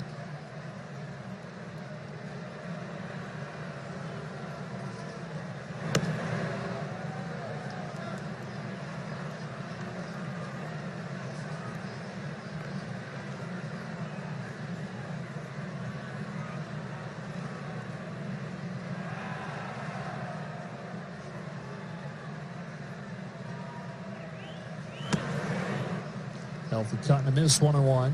Max was talking about that opening day onslaught where they hit the 8 home runs. He had one of them. Said it truly is contagious. And he's sitting there and watches Seager hit one. He's on deck, and Max says, I thought to myself, well, I want one of those. Top part of the play, 1-2. Pitchers watch other pitchers that have kind of their same stuff. Get a guy out and gives you confidence, like, oh, he can get him out, I can get him out. And hitters are kind of the same way. If he can get a hit off this guy, I'm about as good a hitter as he is. Got just as much power, I can get a hit. Go up there with, strut up there with, like, okay, get this done. My buddy just did it. He's left-handed. I'm left-handed. I'm probably going to hope.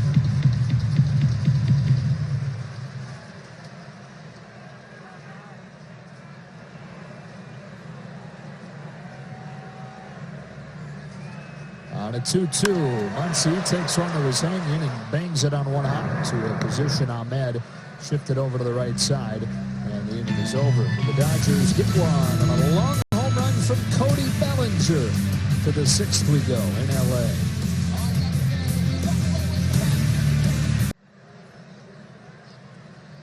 One in the 1st, 4 in the 3rd, 1 in the 5th. For the Dodgers in this one, Diamondbacks getting single runs in the 1st on a Dyson home run, and in the 5th on an Avila home run. And it is Rod Dyson at the top of the order to lead it off against Kenta Maeda, whose first pitch misses outside. What have you thought of Maeda here in his season debut? You know what? He's used his off-speed stuff very effectively. Fastball command has been solid, especially the ones down by the knees.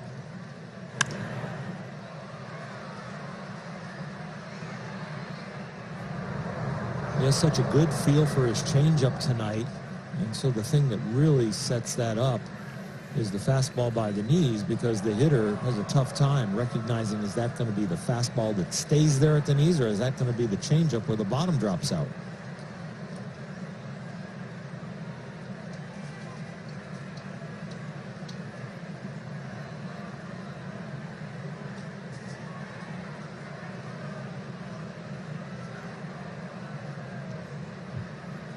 Here's his 1-1 to Dyson.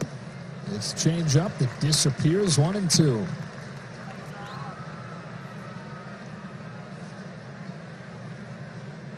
.77 pitches. It's a nice solid outing right here. He'd like to finish it off, at least get through the 6th, see if he needs to hand it over to the bullpen. And when that bullpen gate opens tonight, they want to start turning around the results.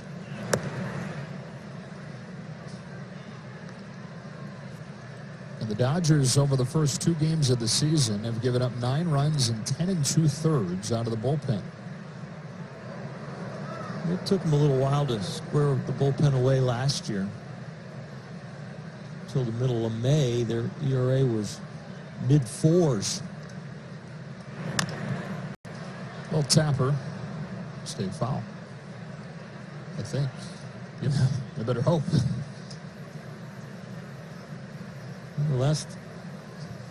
From May 16th to the rest of the season, the Dodger bullpen had only a 3.5 ERA. But before that, it took them a month and a half. They were not throwing the ball very well down there last year. They were close to 4.5. Kenley Jansen has been solid. Pedro Baez, Joe Kelly, and Yimi Garcia have really been the culprits in the first 2 games, and they want to get back out there as soon as possible, I'm sure. Brock Stewart had a little bit of a rough outing. Full count. You know, it seems like just about every category took off on that same date last year, mid-May. The bottom line record to the bullpen, starting pitching to the offense. Dyson leading off this sixth.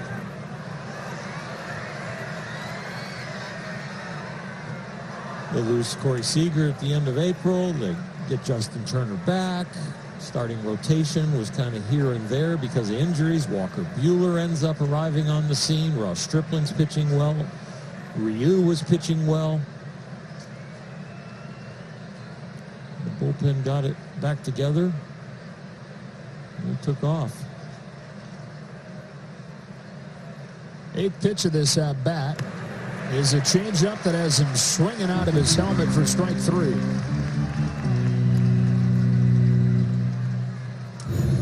The good life. Good time. That's the fourth tonight for Kenta. One gone in the sixth. And here's Eduardo Escobar. You know, out of that 16-26 start last year, there were a bunch of defeats to Arizona. Diamondbacks got off to a great start and caught the Dodgers at the right time during that start. Playing poorly and diminished because of the injuries. And they started to get together later in the season with Arizona still in first. Remember, as late as the end of August, that's when the Dodgers started to take control in the head-to-heads. 0-2. Arizona last year spent 125 days in first place, more than any team in the division. The lead was as large as 6 at one point. But Torey Lovello's team went 8-20 over the final month and wound up finishing not just in third place, but 9.5 games back. 1 ball, 2 strikes.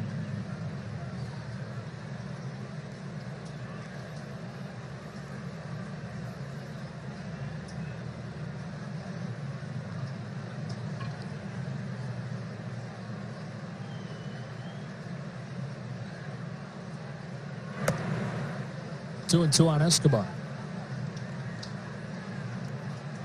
This at bat, you can really see how the fastball sets up the changeup. He's lost a little bit of fastball command, high to the arm side, and all of a sudden the changeup, they ain't biting.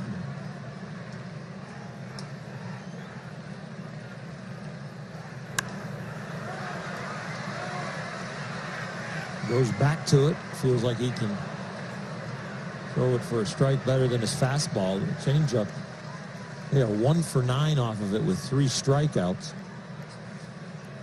It has been his most effective pitch.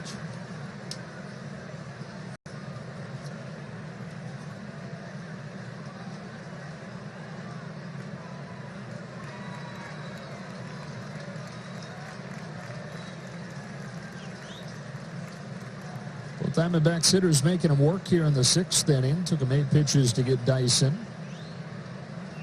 And now Escobar battling. But Maeda with some cushion. Thanks to that 4-run 3rd inning largely.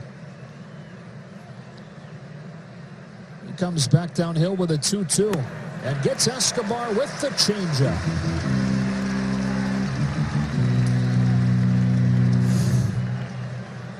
Strikeout number 4 with the cambio. I don't know the word in Japanese for changeup. Yeah, I can't help you there. Almost as many changeups as fastballs tonight. 36 fastballs, 33 changeups. And now David Peralta with the bases empty and 2 out. Pulls it on the ground to Muncy. He'll step on the bag. And we go to the bottom of the 6th inning. Good work from Kenta Maeda in his season debut. The Dodgers 6, the Diamondbacks 2 to the bottom of the 6th inning. And we welcome inside Joe Davis and Orel Hershiser. A lot of stuff, remarkable stuff over the first couple games of this season with the 8 home runs opening day, the really long one last night. Kind of settling into the season now. A little more traditional game. Yeah, you know, and the Dodgers now with the lead, but they want to kind of step on their throat a little bit. Yesterday they had a chance to put the game away. Then it ends up going 13 innings. They give away 2 leads, and it's getting close to Kenta Maeda handing it over to the bullpen. They're going to need to get it done to finish this one off and put in the W column. Chris Taylor gets hit, and Zach Godley, you've said, is really kind of wearing it for his team one day after the 13-inning game with the bullpen getting a heavy load because he just doesn't have it. He has missed a few pitches inside to right-handed hitters. Chris Taylor ends up getting that one on the ribs, one over Kenta Maeda's head.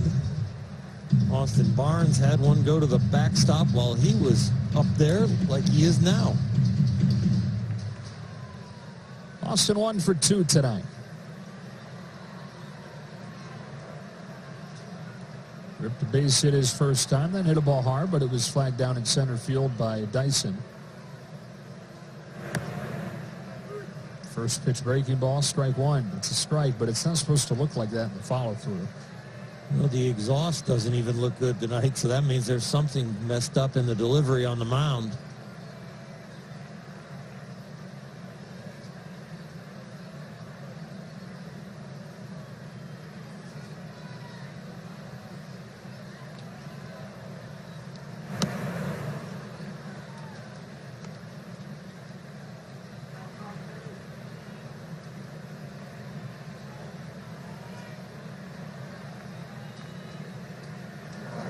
Maeda has his helmet and the bat and gloves.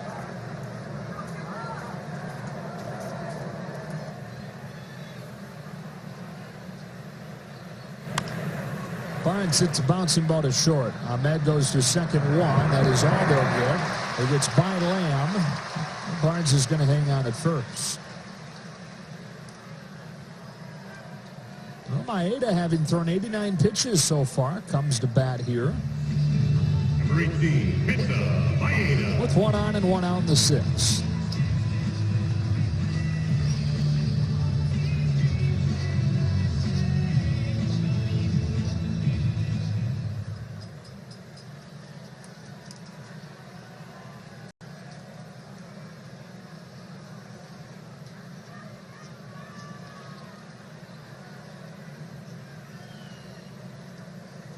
Maeda squaring early. Jack Peterson waits on deck. Takes ball one. Sometimes in this situation, the pitcher going up there to hit in his own spot, Dave Roberts doesn't want to use a pinch hitter. He's just going to sacrifice. And then you see the bullpen up still, even when the starting pitcher is batting. You go, oh, he's just up there to bunt, and then he's not going to pitch well. The bullpen is quiet, so Dave Roberts expecting him to continue on.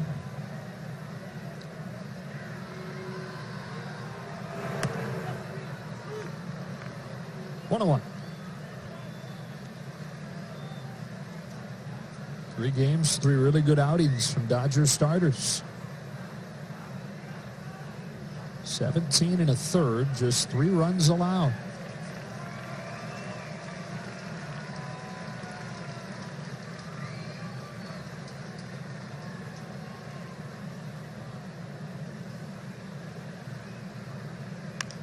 Pulls it back and slaps it foul.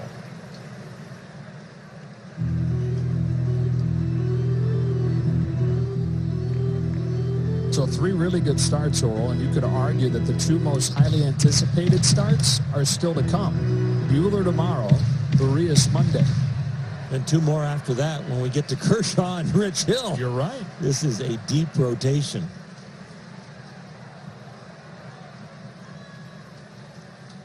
Clayton, who had a simulated game today, 3 innings. Pulls it back again. Pops it to left. It's down for a hit, and it gets by Peralta. Barnes stops at third. Maeda's at second.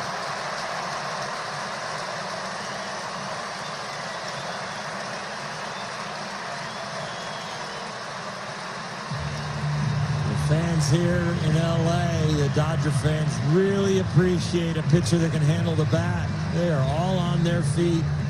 Little butcher boy play by Kenta Maeda, showing bunt, pulling it back, put it in play, and when you put it in play, you give yourself a chance. Right off the end of the bat, drops the top hand, flicks it out there, and works out rather well. It's Kenta Maeda that chases Zach Godley. Lavello making that long walk out there. He's ruled a double, by the way. Third one of Kenta's career. First one in 2 years for him.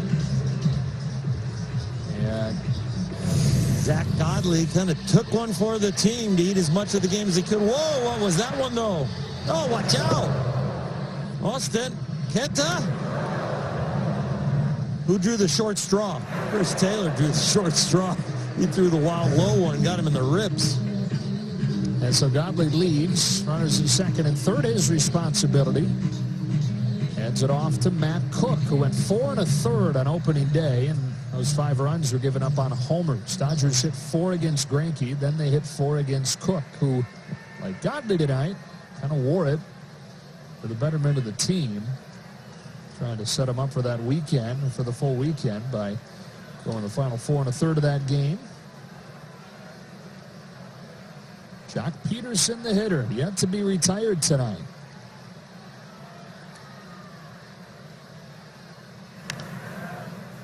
He is TD Ameritrade's the right call. I guess it's the right call on Dave Roberts' point. Put him in the leadoff spot again. Jock Peterson keeps this up. He's going to return to the All-Star game. I know it's only 3 games, but boy, does he look locked in. Looks like it could continue. He's not just running into mistakes. He's making some good swings on some decent pitches.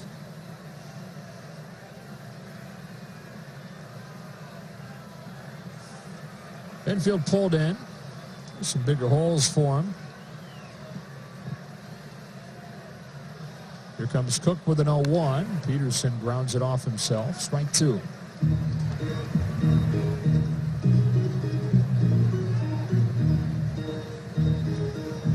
The Dodgers, after straining 17 last night, going 3 for 13 with runners in scoring position so far today, are 3 for 5 in those situations.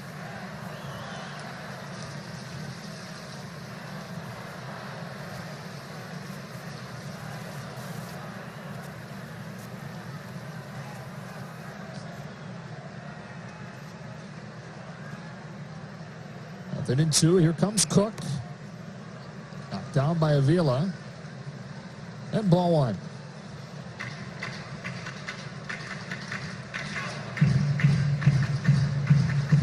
Dodgers up 3-0 yesterday. Failed to really capitalize on a situation like this. That's where a lot of those left on base came in play.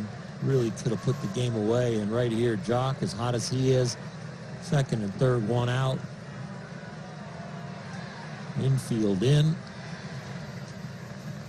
Perfectly set up to really put this game out of reach. Well, he just seems to be seeing it right out of the hand, doesn't he? We're seeing that with a lot of Dodger hitters. Right? Their approach looks like they're seeing the ball longer. Looks like their swing is in the hitting area longer. Looks like they're picking the pitch up. And they're good check swings. All the stuff the eye test says professional at bat. Barnes at third, Maeda at second. Cook to Peterson with a 2-2. That's in the dirt. It kicks to the backstop. Or did it hit Peterson? I believe it did. It hit Peterson in the foot. So Barnes has to go back to third, and the bases are loaded.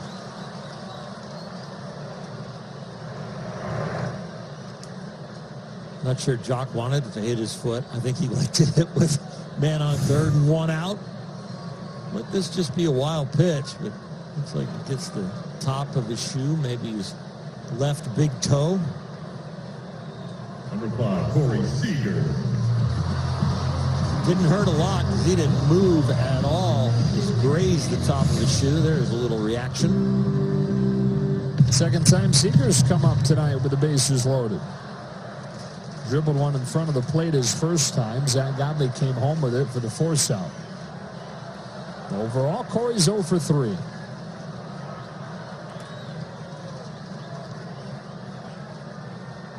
Looking to break things open in the 6th. He takes a changeup for ball 1.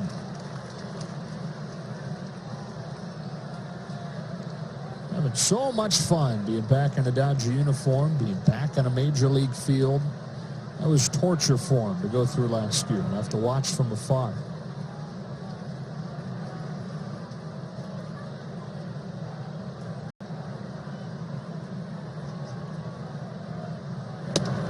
Described it as mental warfare, the daily tedium of his rehab, while watching his teammates go about their business around him. Said he made daily goals for himself, tried not to think too far ahead. Him and his brother Kyle, obviously plays for Seattle, they talked a lot.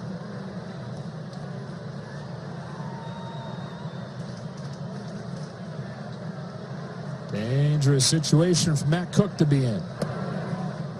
3 balls, no strikes on Seager.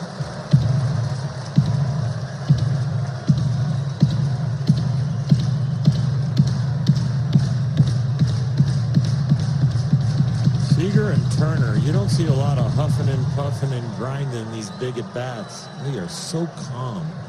Just another day at the ballpark. 3-0. Here comes. Green light, base hit, center field.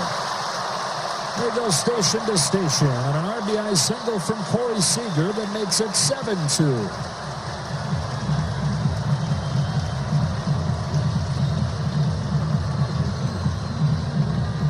Back in the 3rd inning, Justin Turner was 1 for 10. He got a 3-0 green light. Corey Seager with a 3-0 green light.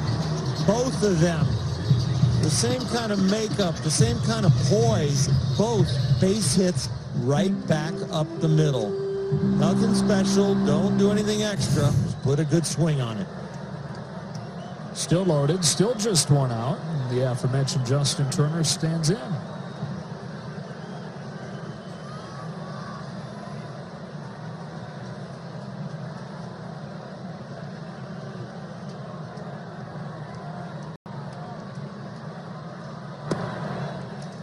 One ball and no strikes.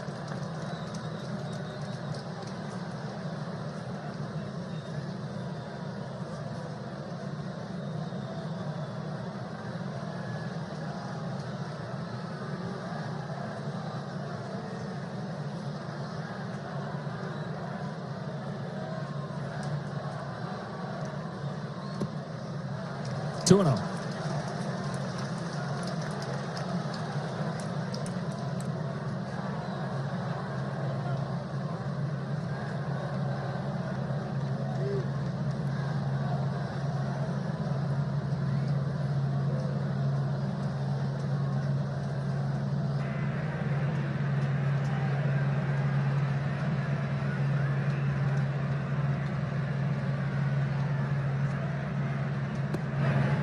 Three balls, no strikes on Turner, and nowhere to put him. Cody Bellinger homered his last time. He'll be next.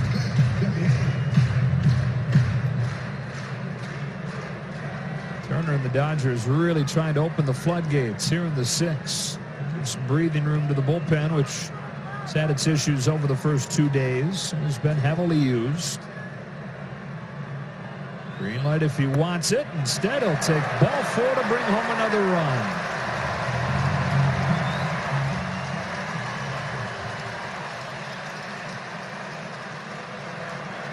Dodgers extending the lead with the base hit and the walk. Good to get Kenta off his feet. Been out there a while. Yeah. More padding. He doesn't mind the rest.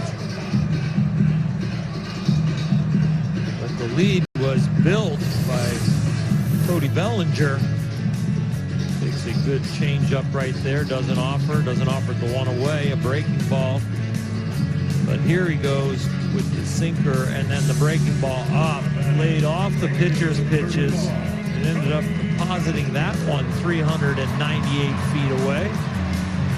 Struck it over 105 miles an hour as far as speed. So far with the bases loaded in this inning, Seager with a base hit, Turner with a walk, and now Bellinger.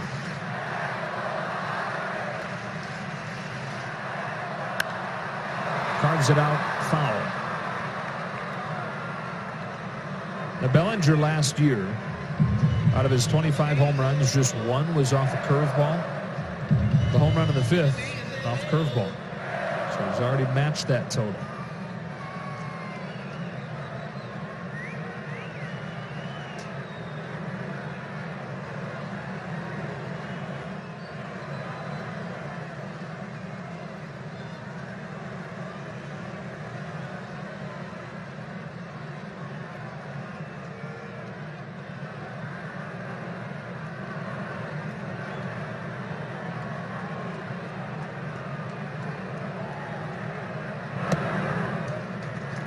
Ball and 1 strike.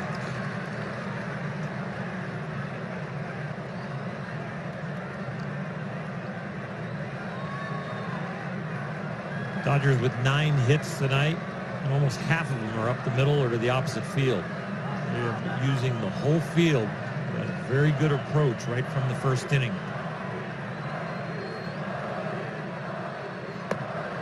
Two and one. One of the more advanced ways of looking at hitting and looking at swings these days is to try and match the pitcher's plane that they're throwing the pitch on. And with Godley being a curveball guy that's breaking into left-handed hitters, to match that would be to shoot it the other way. Something they're talking about more and more, not just here, but across baseball, matching the plane of the pitch. A 2-1 and ball 3. Cook had to take one for the team, and Zach Greinke's start. Now here in Godley's start, having another one, kind of having to wear it. Cody'd like to make him a new suit right here with a granny.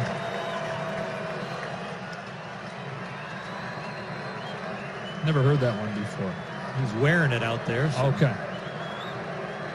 I thought you meant granny, like grand custom suit. Oh, okay. Yeah. Well, and somebody's got to go out there and take it for the team or wear it. Right. Cody, he'd make him a 3-piece suit even. Nice. 3-1. Bellinger rips it to right center field. Floodgates have opened here in the 6th. Hustling for second. He's out. But he drives home a pair, and the lead expands. It's 10-2.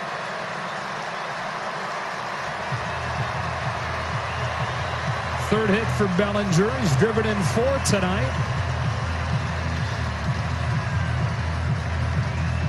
He's excited to get this hit with the bases loaded. Maybe gets a little too excited coming around first. You know, we talk about don't make the first or third out at third base. Well, you don't make the second out at second base if somebody's in front of you already safe at third. You might want to pull up. He tried to stretch it. You don't mind the exuberance, and he's got the speed to attempt it, but it's a big night. He's done enough. Go rest. Dodgers are now 5 for 7 with runners in scoring position. Here's Pollock, who is 1 for 3.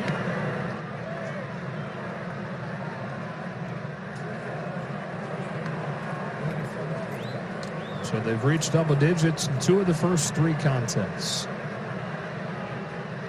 Something they did more than any team in baseball last year. Problem was there weren't enough games like last night where it was kind of middle ground where they scored 4. Obviously there wasn't enough in last night's game, but typically with his pitching staff it is. That one got Pollock.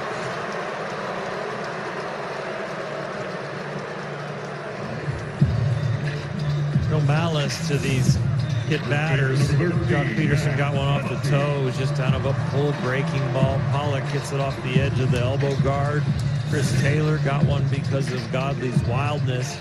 No intent. Wow.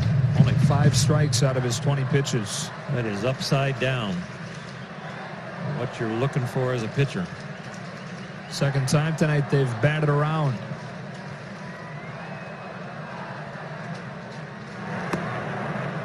Strike on Muncy.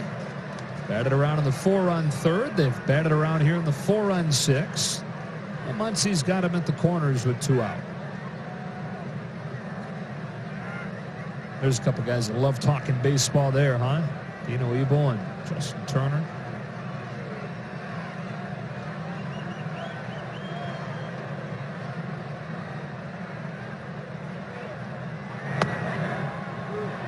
place, strike 2.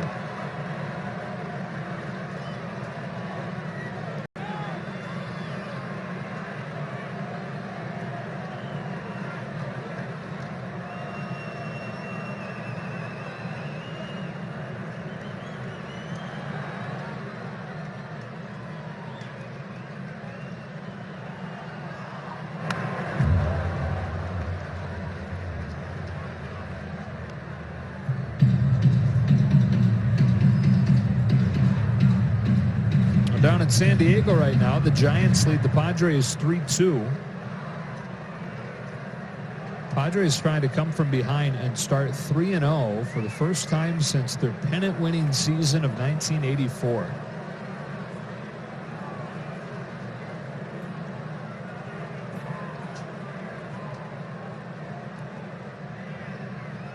Here comes another 0-2. Muncy with a jam shot. Shallow left. Peralta can't get there. Another run in the bank. RBI single Max Muncy.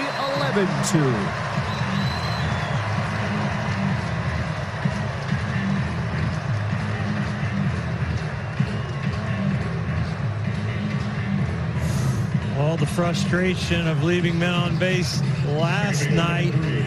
Dodgers are getting it back tonight. Balls are falling in. Kenta Maeda hit one out there on a Butcher Boy that fell in. Now Max Muncy does it. Justin Turner got to trot home. And now Chris Taylor comes up. He's the only man in the lineup without a hit tonight. That includes Kenta Maeda. Doubled earlier in this inning. This inning began, though, with Taylor getting hit.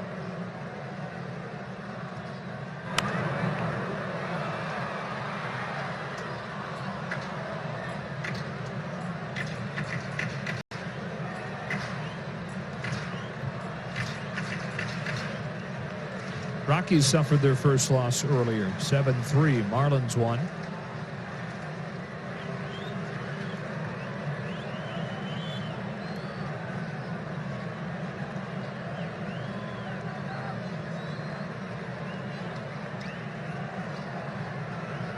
Two on, two out, and 0-1. Taylor cuts on and misses, strike 2.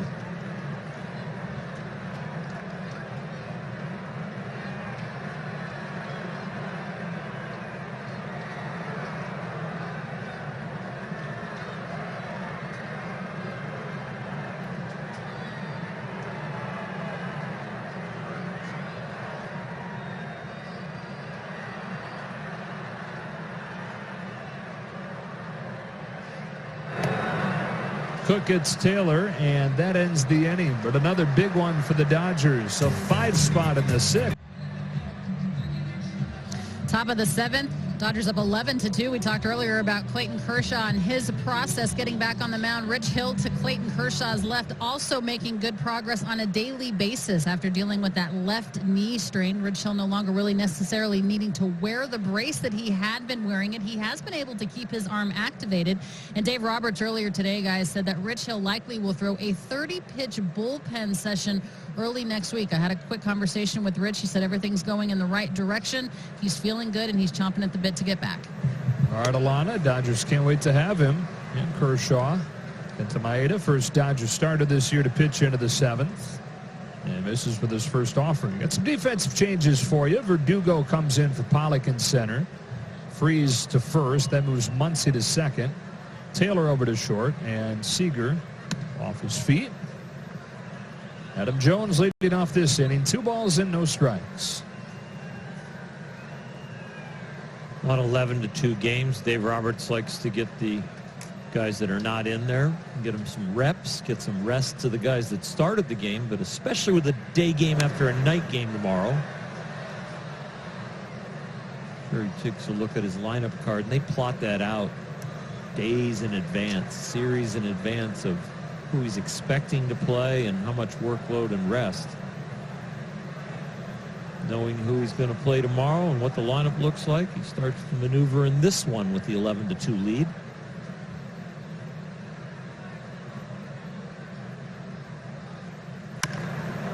Jones sends a high drive to deep center over Verdugo's head and gone, and Jones has his second home run over the first 3 games of this season.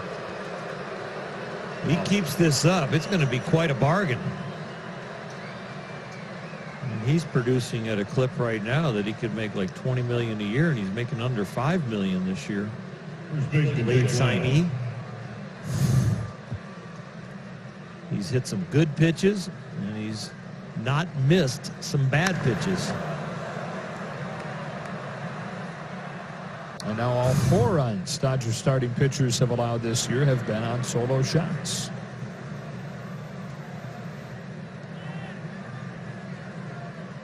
Jake Lamb takes a strike. If Arizona ends up where a lot of prognosticators think in the standings, I can prognosticate right now that Adam Jones, if he keeps this up, will be traded. Lamb sharply on the ground, freezes there for out number 1. Question becomes, where does it end? You know, do they find a way to move Zach Greinke? Do they try to move Robbie Ray, Jake Lamb, David Peralta? How deep into a rebuild do they look to go? Because they're right now still trying to be competitive. You wouldn't go out and sign a guy like Adam Jones to a 1-year contract if you weren't. But at what point do you decide to kind of go full rebuild mode and start over? I think we'll be talking about it till about July. Here's Marte. There's ball 1. Well, won't be talking about it in August anymore with the new trade deadline. Not as much a new trade deadline, I guess, as just a lack of an August waiver period, trade period. Can't make any deals after July 31st starting this season.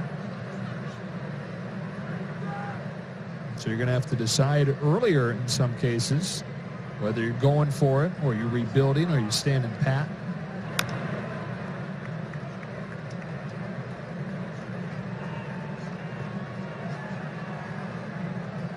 Following year, some even bigger changes coming to baseball. Rosters are going to expand to 26. And they'll be limited instead of 40 to 28 in September. That is my favorite rule change. Yeah, that's a good one, isn't all it? of them.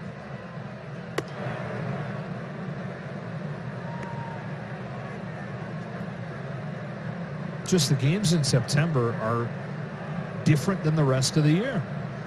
And they're the most important Right. games. And all of a sudden, you're really playing, when you change the size of the roster as drastically as 25 to 40, changes the whole game. That change up one more time from Maeda.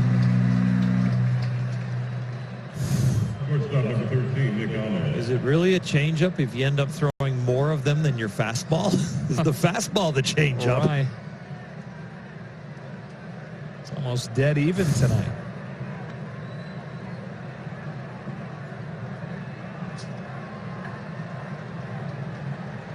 6 strikeouts for him total. As Nick Ahmed climbs in with 2 gone and an 11-3 game in the 7th. Strike 1 with a slider.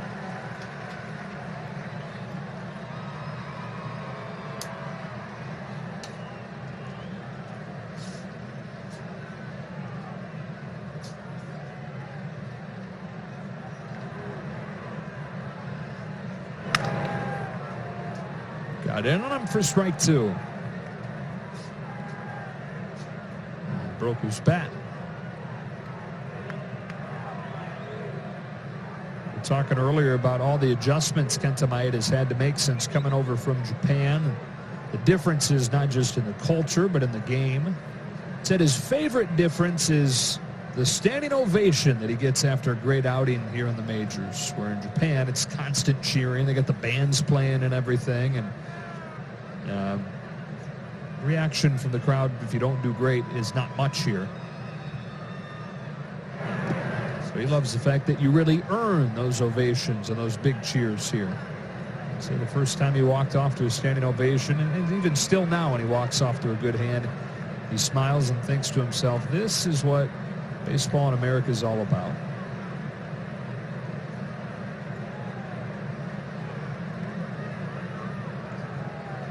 Here comes with the 1-2.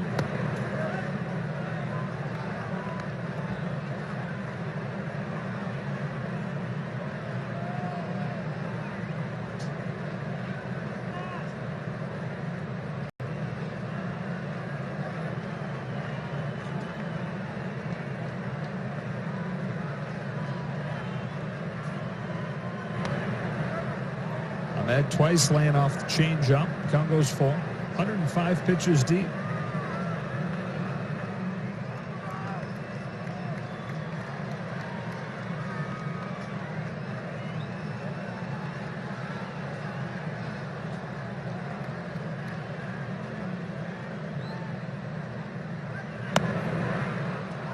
Lost him. Friday on an all-new Backstage Dodgers, get an inside look at all the sights and sounds of opening day as the team put on a record-breaking show to start the season. Plus, Dave Roberts is mic'd up from Game 1. Don't miss Backstage Dodgers, presented by Cadillac, Friday after the postgame on Sportsnet LA. Check it out. Kenta's going to get his favorite thing in Major League Baseball.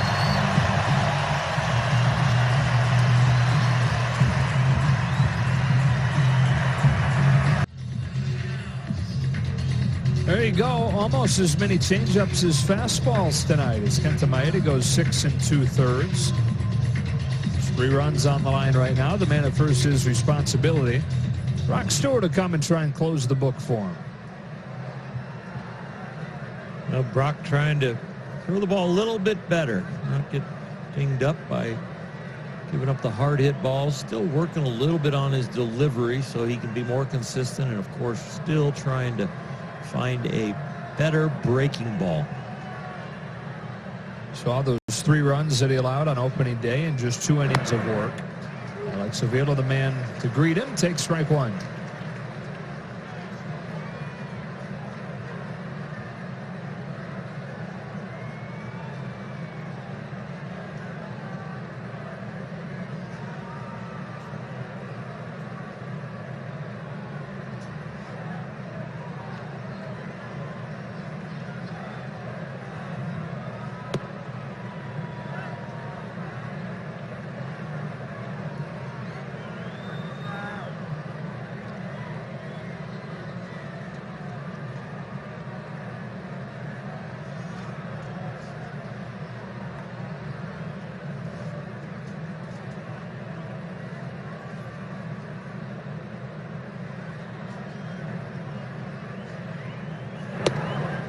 Two and 1.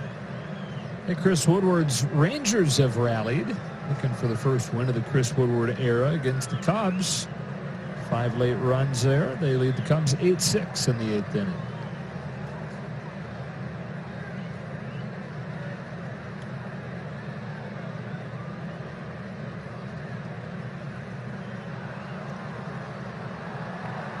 Yu Darvish started that game for the Cubs. 3 runs over 2 2/3. Ahmed takes second, no contest. Wow, Darvish had 7 walks in 2 2/3.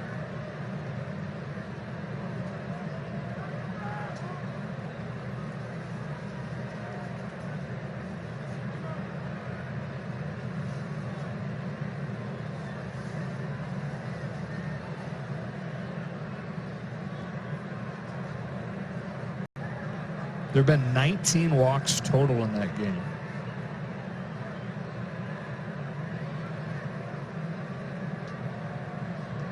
Three balls and a strike on Alex Avila. Here comes Stewart. Shot fouled, and it's 3-2. Alex, coming off the worst offensive season of his career, said he wasn't planning on changing much. He worked hard in the offseason, but didn't really make any changes. Thought there was enough of a track record there of offensive success. He's been an above-average hitter for much of his career that he's trusting he'd get back to it. 32 years old in his 11th season now. Good sign tonight. Opposite field home run.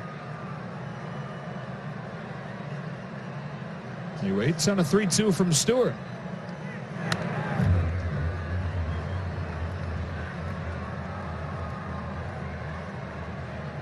Rick Krajewski gives us another note on Yu Darvish's outing tonight. I'm trying to wrap my mind around this, but apparently he threw 57 pitches before there was a ball put in play. Really? Wow. Is that even possible?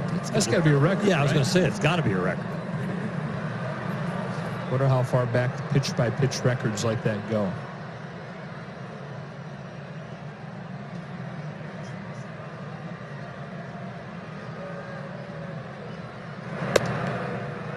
It's a walk, and they're at first and second. Well, that one's so unique, you can just do it with a scorebook. Just with what the guy did, right? Reach base, you're saying, put in play? Well, 57 pitches. I don't know. That's The pitch-by-pitch right. data doesn't go all the way back. Yeah, if he does 20 pitches for the first 3 hitters, yeah, nothing's on play yet. Season debut for Ildemaro Vargas. And the roster with Steven Souza's injury. Now, they had kind of a bummer of a thing happen, the Diamondbacks did, where right before Steven Souza had gotten injured, they designated for assignment Socrates Brito, who was going to have a spot had they not DFA'd him. But the Padres picked him up. Hours later, Souza went down with the injury. I would have loved to have had Brito to be able to plug in. Instead, they went with Vargas, who is an infielder, and just kind of shifted around the way they're using their parts.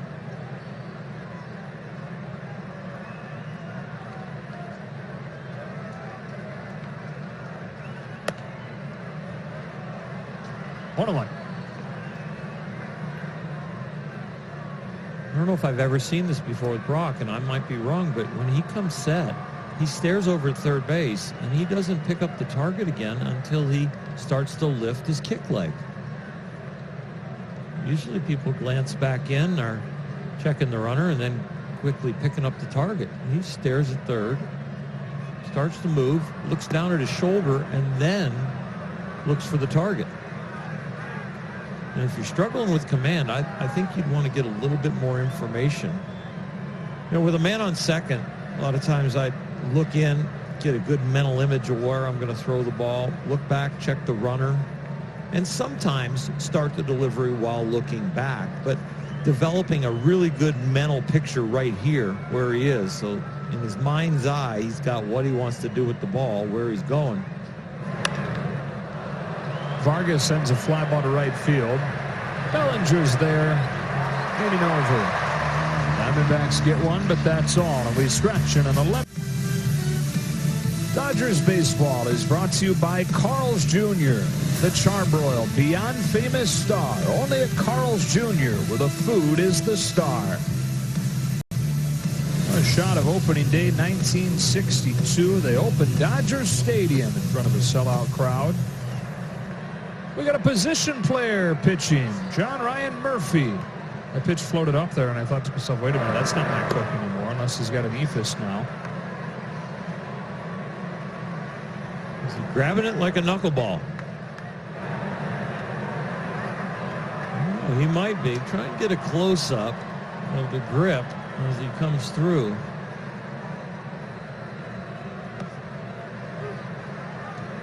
.53 right there. Now, what's the changeup? Oh, man.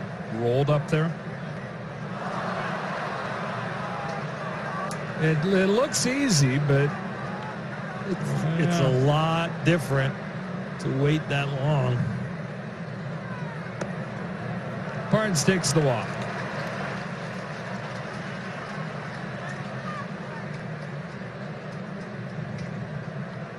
This is not going to speed up the game. This could take a while. Yeah, this is going to be something that'll be limited starting next season. This would be legal, but they're putting official limits on position players pitching. Only if you're down by 6 or more, which they are here, so this would be legal. Only if you're down by 6 or more, or you're in extra innings. This is backwards land. Position player pitching to a pitcher.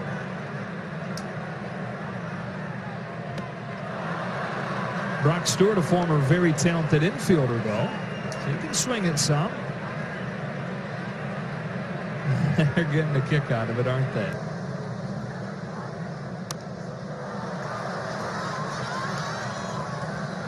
I'm sure he's fine with that, right? Just thinking to himself, just make contact. Or No. is he too... No. He's too competitive. The guy throwing it up there 54, 58 miles an hour. You want to get a hit. Even a pitcher. Even a pitcher.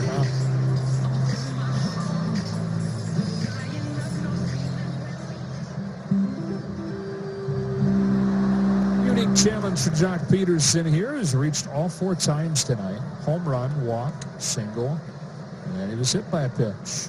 It'll be very impressive if he goes opposite field. Oh, man. Oh, he is. Well, it's wide open on the left side. And he's not coming out of his swinger's approach. I mean, he could consider this slow pitch softball and go ahead and try and left field's out, center field's out. I got to pull it. But no, that was a good approach.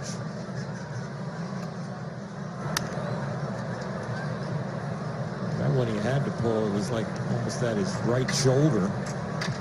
Hey, get off me.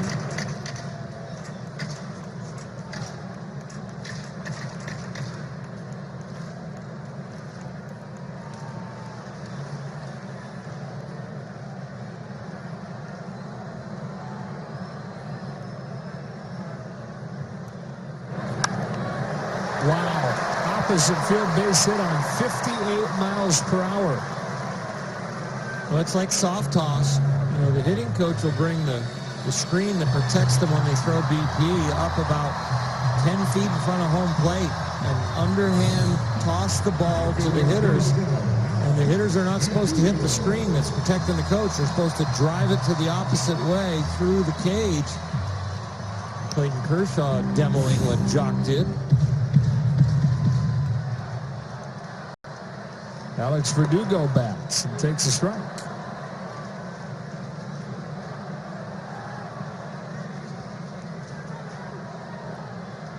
You wait all night for an at-bat, and then you get it, and it's against this. Fly ball to right field, Adam Jones. He's going to get there.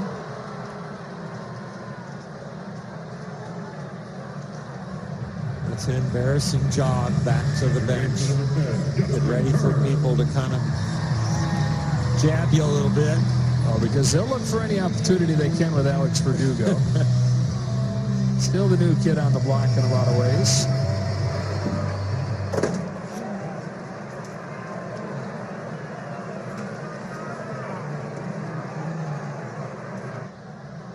Two on, two out, and the hitter's Turner.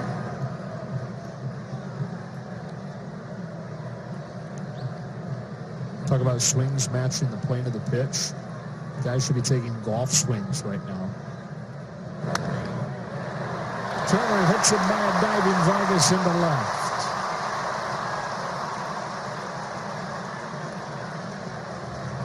Second knock of the night for Turner, and the bases are loaded.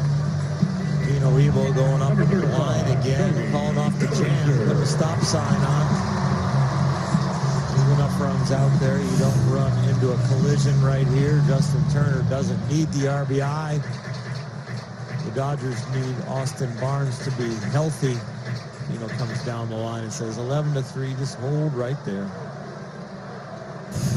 Well, you had A.J. Pollock get 4 hits last night. You've got Cody Bellinger right now looking for his 4th hit. And he hits it in the air to right, but just missed it.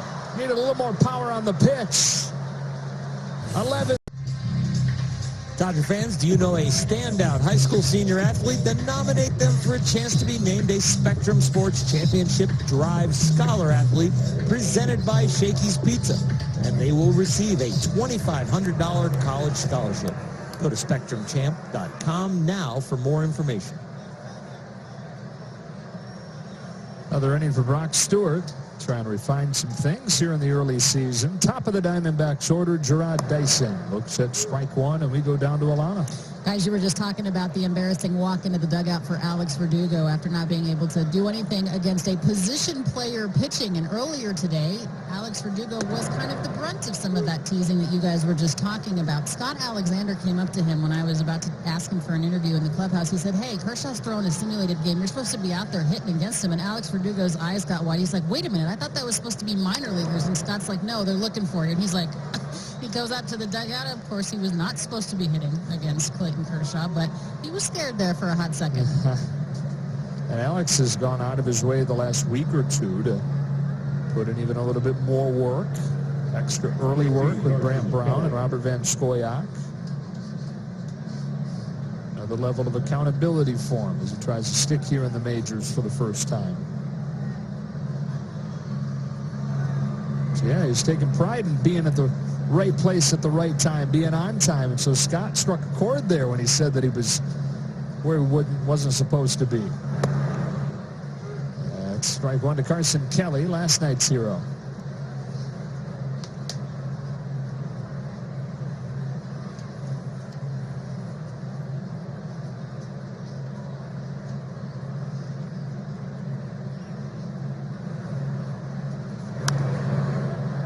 Kelly will catch tomorrow's game. And Luke Weaver is set to make the start. Those two guys came over in the Paul Goldschmidt trade from St. Louis.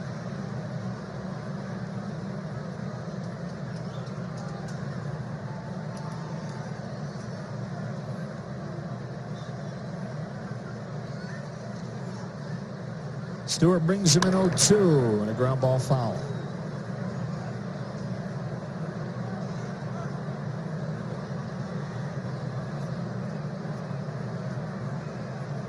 Giants are in the win column, 3-2 over the Padres.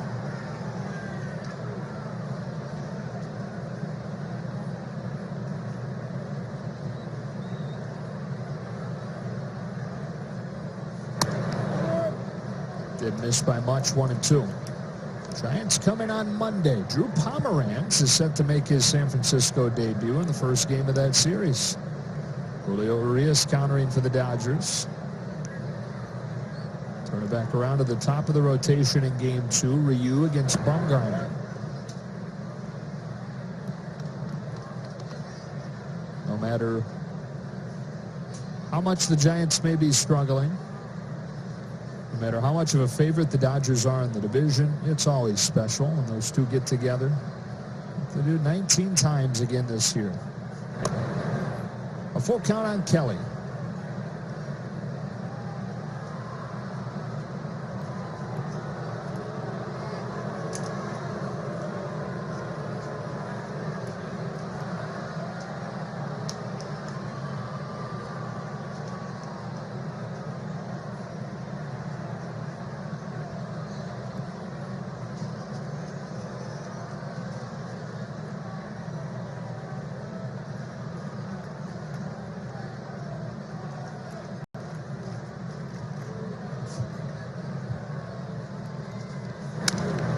Get in out.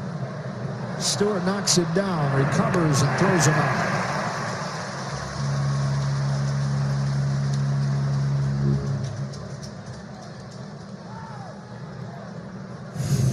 Nice job by Brock to get this off the heel of his glove, but he doesn't panic.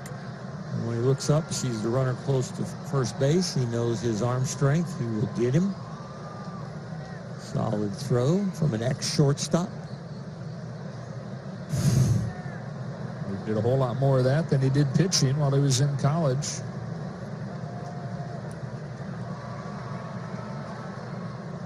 Runner at second, one gone. David Peralta's the hitter. It's ball one. You were telling the story a little bit last night of David Peralta converting from pitching to position player. Did you know that there is a documentary on his story?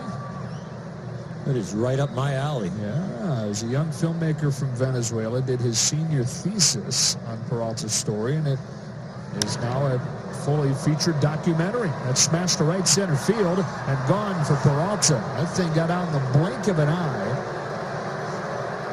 His first home run of the season, and it's 11-5.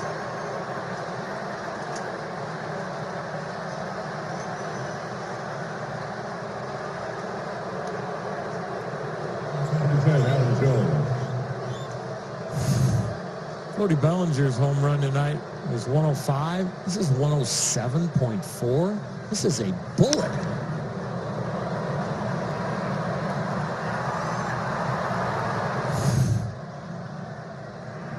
I know it was crushed, but the ball sure is flying so far, isn't it, in this series? Conspiracy theory? Uh-oh. Or if there's anybody that's got one of those, it's you. Well, you just created it. I have to investigate it. Adam Jones, strike one. Crowd chanting, throw it back. Who's got it?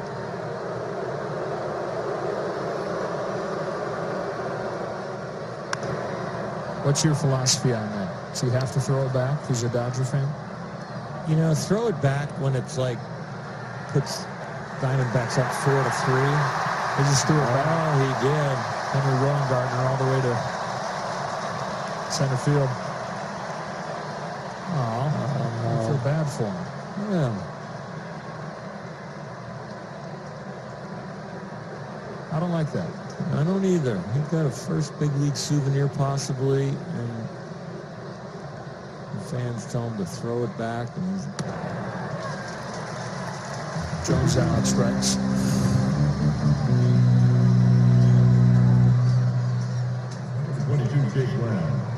Oh, we got to get him a ball. yeah, get that young man to come down towards the clubhouse.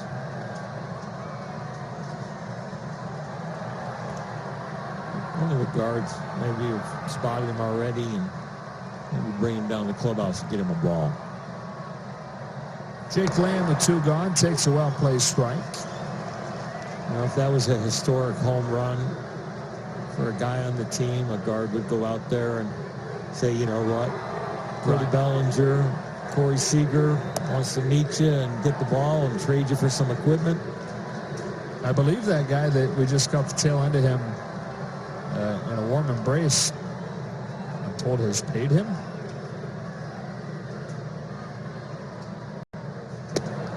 They're chanting MVP.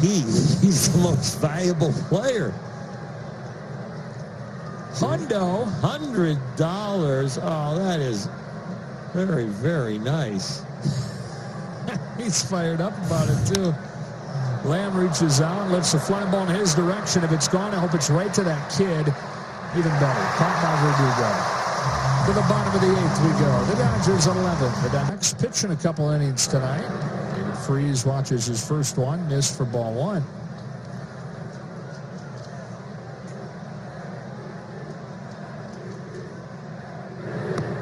The MVP chant started again. Is it for the same young man? I think so. I think the crowd picked up on the fact that he was sad to throw a big league ball back. One fan comes up with $100 and a hug for him, and they start chanting MVP.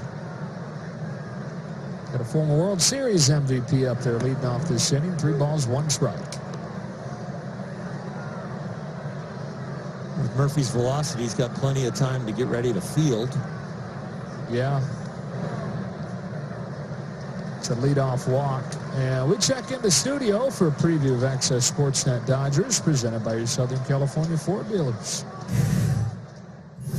All right, thanks, Joe. The Dodgers bouncing back from that 6-hour marathon game with a great night offensively, 7 for 12 with runners in scoring position. Outstanding job by this offense. So far, 11 runs on 13 hits. Need 3 more outs. We'll see you right after the game. Well, between the two teams, 18 home runs in these 3 games. A ball on Muncy.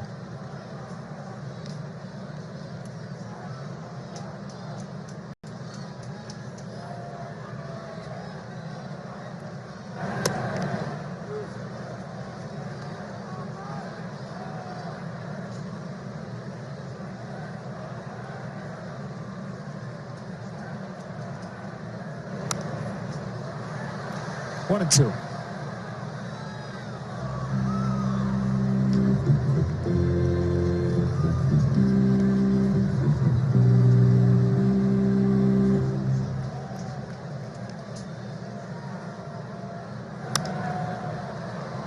Fly ball into short center field. Drifting over to left. Peralta puts it away, and Muncy's out number 1. Shortstop number 3, Chris Taylor. And here's Taylor.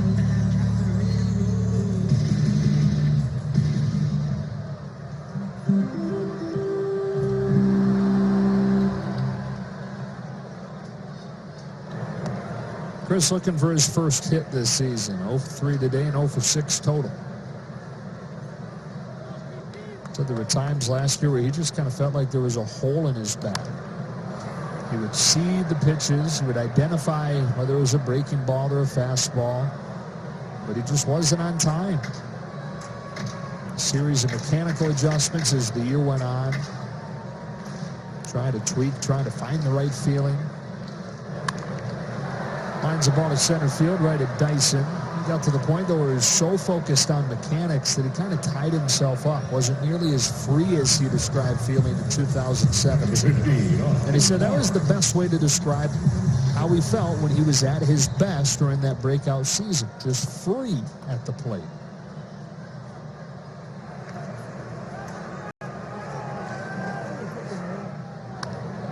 There's Barnes fouling it off.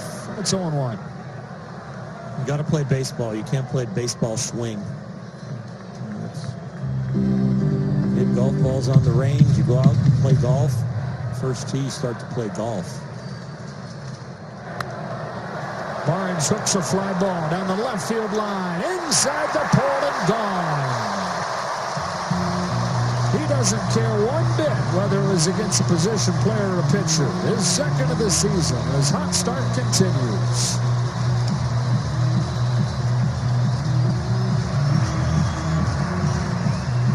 Dodgers moved out of Glendale into the Freeway Series, and the talk was, who needs a fresh start? Who wants to build on success? Austin Barnes needed a fresh start. And now, the third game, he's building on success. It was a good swing. Waited long enough, kept it fair, hit it the way he should hit it, just like in BP.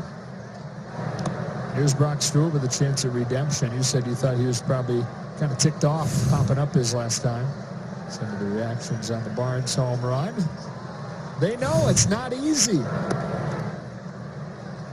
Well, and they love Austin. They love it, and they want to see him have a good year, too. It's hard to see your buddy struggle. Stewart with a bullet down the line.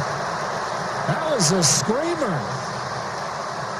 Brock Stewart has a double.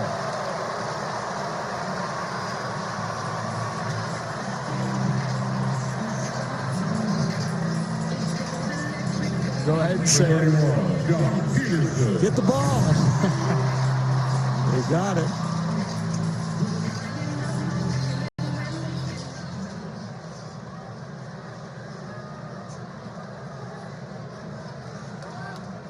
Austin Barnes, by the way, didn't hit his second home run until September last year. He's got it in the third game this year. A ball on Peterson.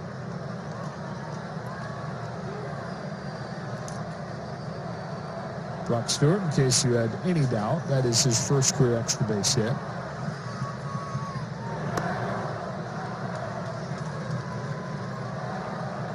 Peterson, meanwhile, trying to keep a perfect night going.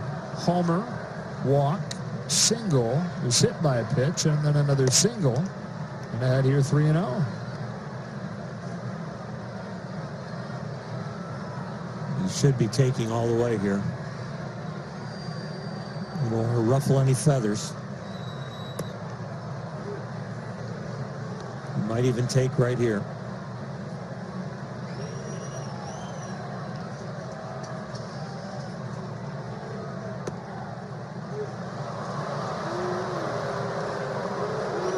Now you're free to swing. In the tiniest of sample sizes, I'm just glancing up at the scoreboard. Jock's OPS is over 2,000. And growing. He's reached in 70% of his plate appearances. Number 27, Alex Verdugo. He's been on all 6 times tonight. And here's Verdugo. As much as this is a time to relax and smile in the game, it keeps Jock's night perfect.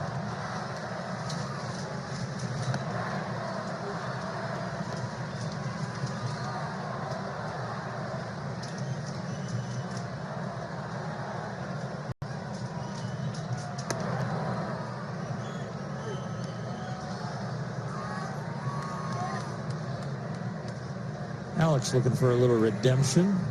Flew out in his last at bat. Off of this velocity. Murphy's getting squeezed a little bit. Doesn't quite have that reputation yet. Being a guy that lives on the corners. Verdugo down the line. That's a fair ball. That'll drive home Brock Stewart. Verdugo's got a double. The Dodgers have 14. I'll trick it away, but no reason to push it.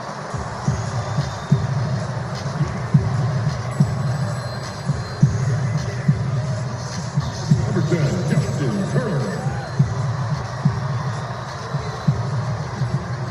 And a sixth time up there for Justin Turner. He's gotten it going with a couple of hits tonight.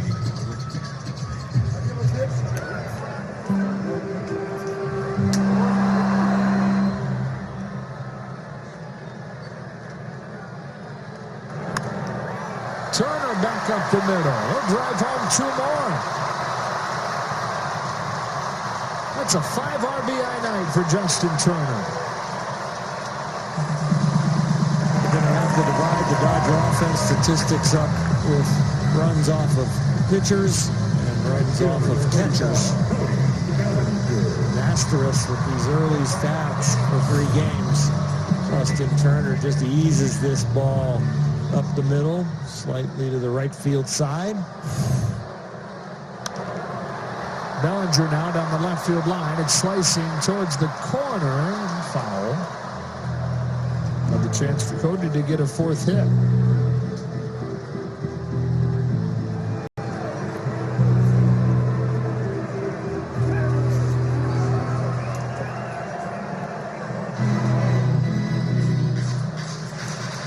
Pedro Baez.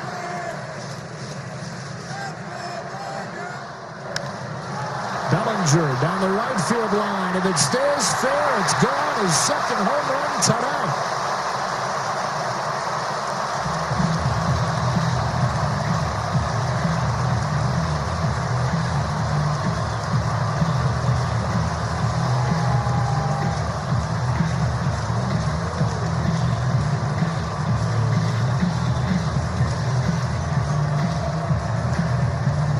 You're a fan that can't break 60 miles an hour. Don't ever say again, I can get a big league hitter out. You just can't. Especially that one right there. He had 1 4-hit game last season.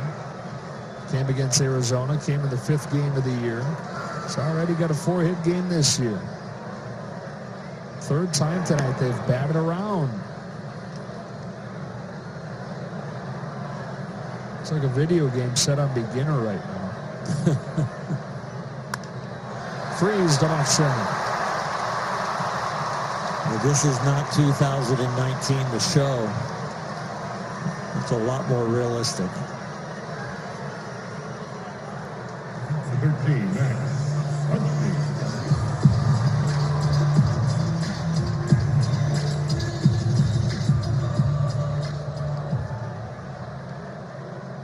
Second time Freeze has been on in this inning.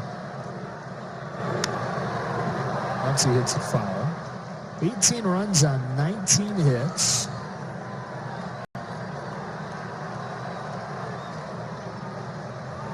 They got 6 walks. A lot of offense, but again skewed by these couple innings from Murphy. Once he gets under it, and that will mercifully bring this 8th inning to a close for Murphy and the Diamondbacks. Dodgers get 7, lead at 18. Player of the game brought to you by Lexus. Cody Bellinger is driven in 6, new career high for him. Couple of home runs, 4-hit night as part of this 18-5 Dodger rout. You think that's good? Wait till you see what you're about to see. Russell Martin with his first career pitching appearance. The second greatest 55 ever to pitch here. Wonder where Tom Kohler is these days. 1 ball, 1 strike. If he gets a scoreless inning, he will have the lowest ERA for a 55 in a Dodger uniform ever. Oh my. Cutting to the outside corner, 1 and 2.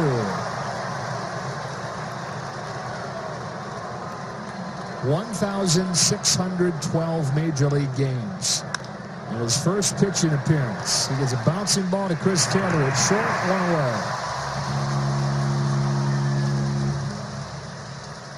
He's a ground ball specialist. Highest ground ball rate in baseball history. 100%. Yeah.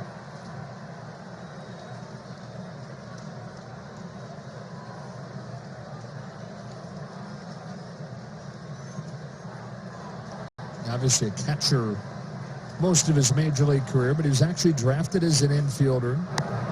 He gets a strikeout on that. Got to play shortstop last year. That was his dream growing up, was to play shortstop in the majors.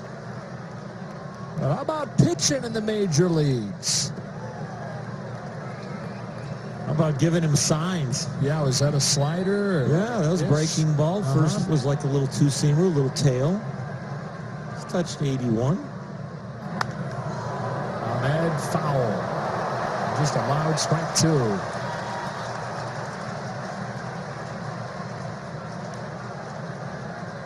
Does Russell Martin have a strikeout in that right arm?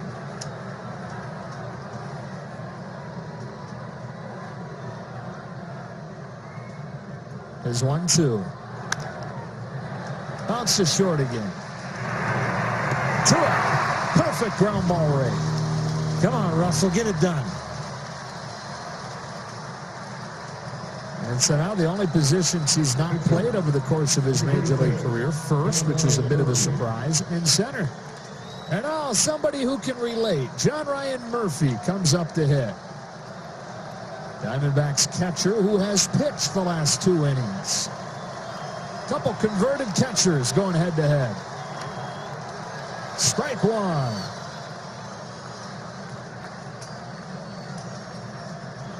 Russell Martin think that he would ever have the fans at Dodger Stadium on their feet while he's on the mound. Pop fly, center field. Russell Martin with a 1-2-3 ninth inning. All smiles for the Dodgers tonight. 2-1 on the season. Fantastic first game on opening day. A frustrating one in between, and then this laugher. And Russell went in the wrong direction after the final out. I would say act like you've been there before, man, but he hasn't. First pitching appearance is a fun one, a successful one. 1-2-3 ninth inning. On the night where Cody Bellinger has 4 hits, including a couple of home runs, and sets a new career high with 6 RBIs. 18-5 the final score. For Hershiser, Alana Rizzo, and the rest of our crew. Joe Davis saying so long from Dodger Stadium. But they moved to 2-1 in the season with their second blowout win. And we'll send Walker Buehler to the mound for his season debut tomorrow. Stay tuned. Access Sportsnet Dodgers begins now.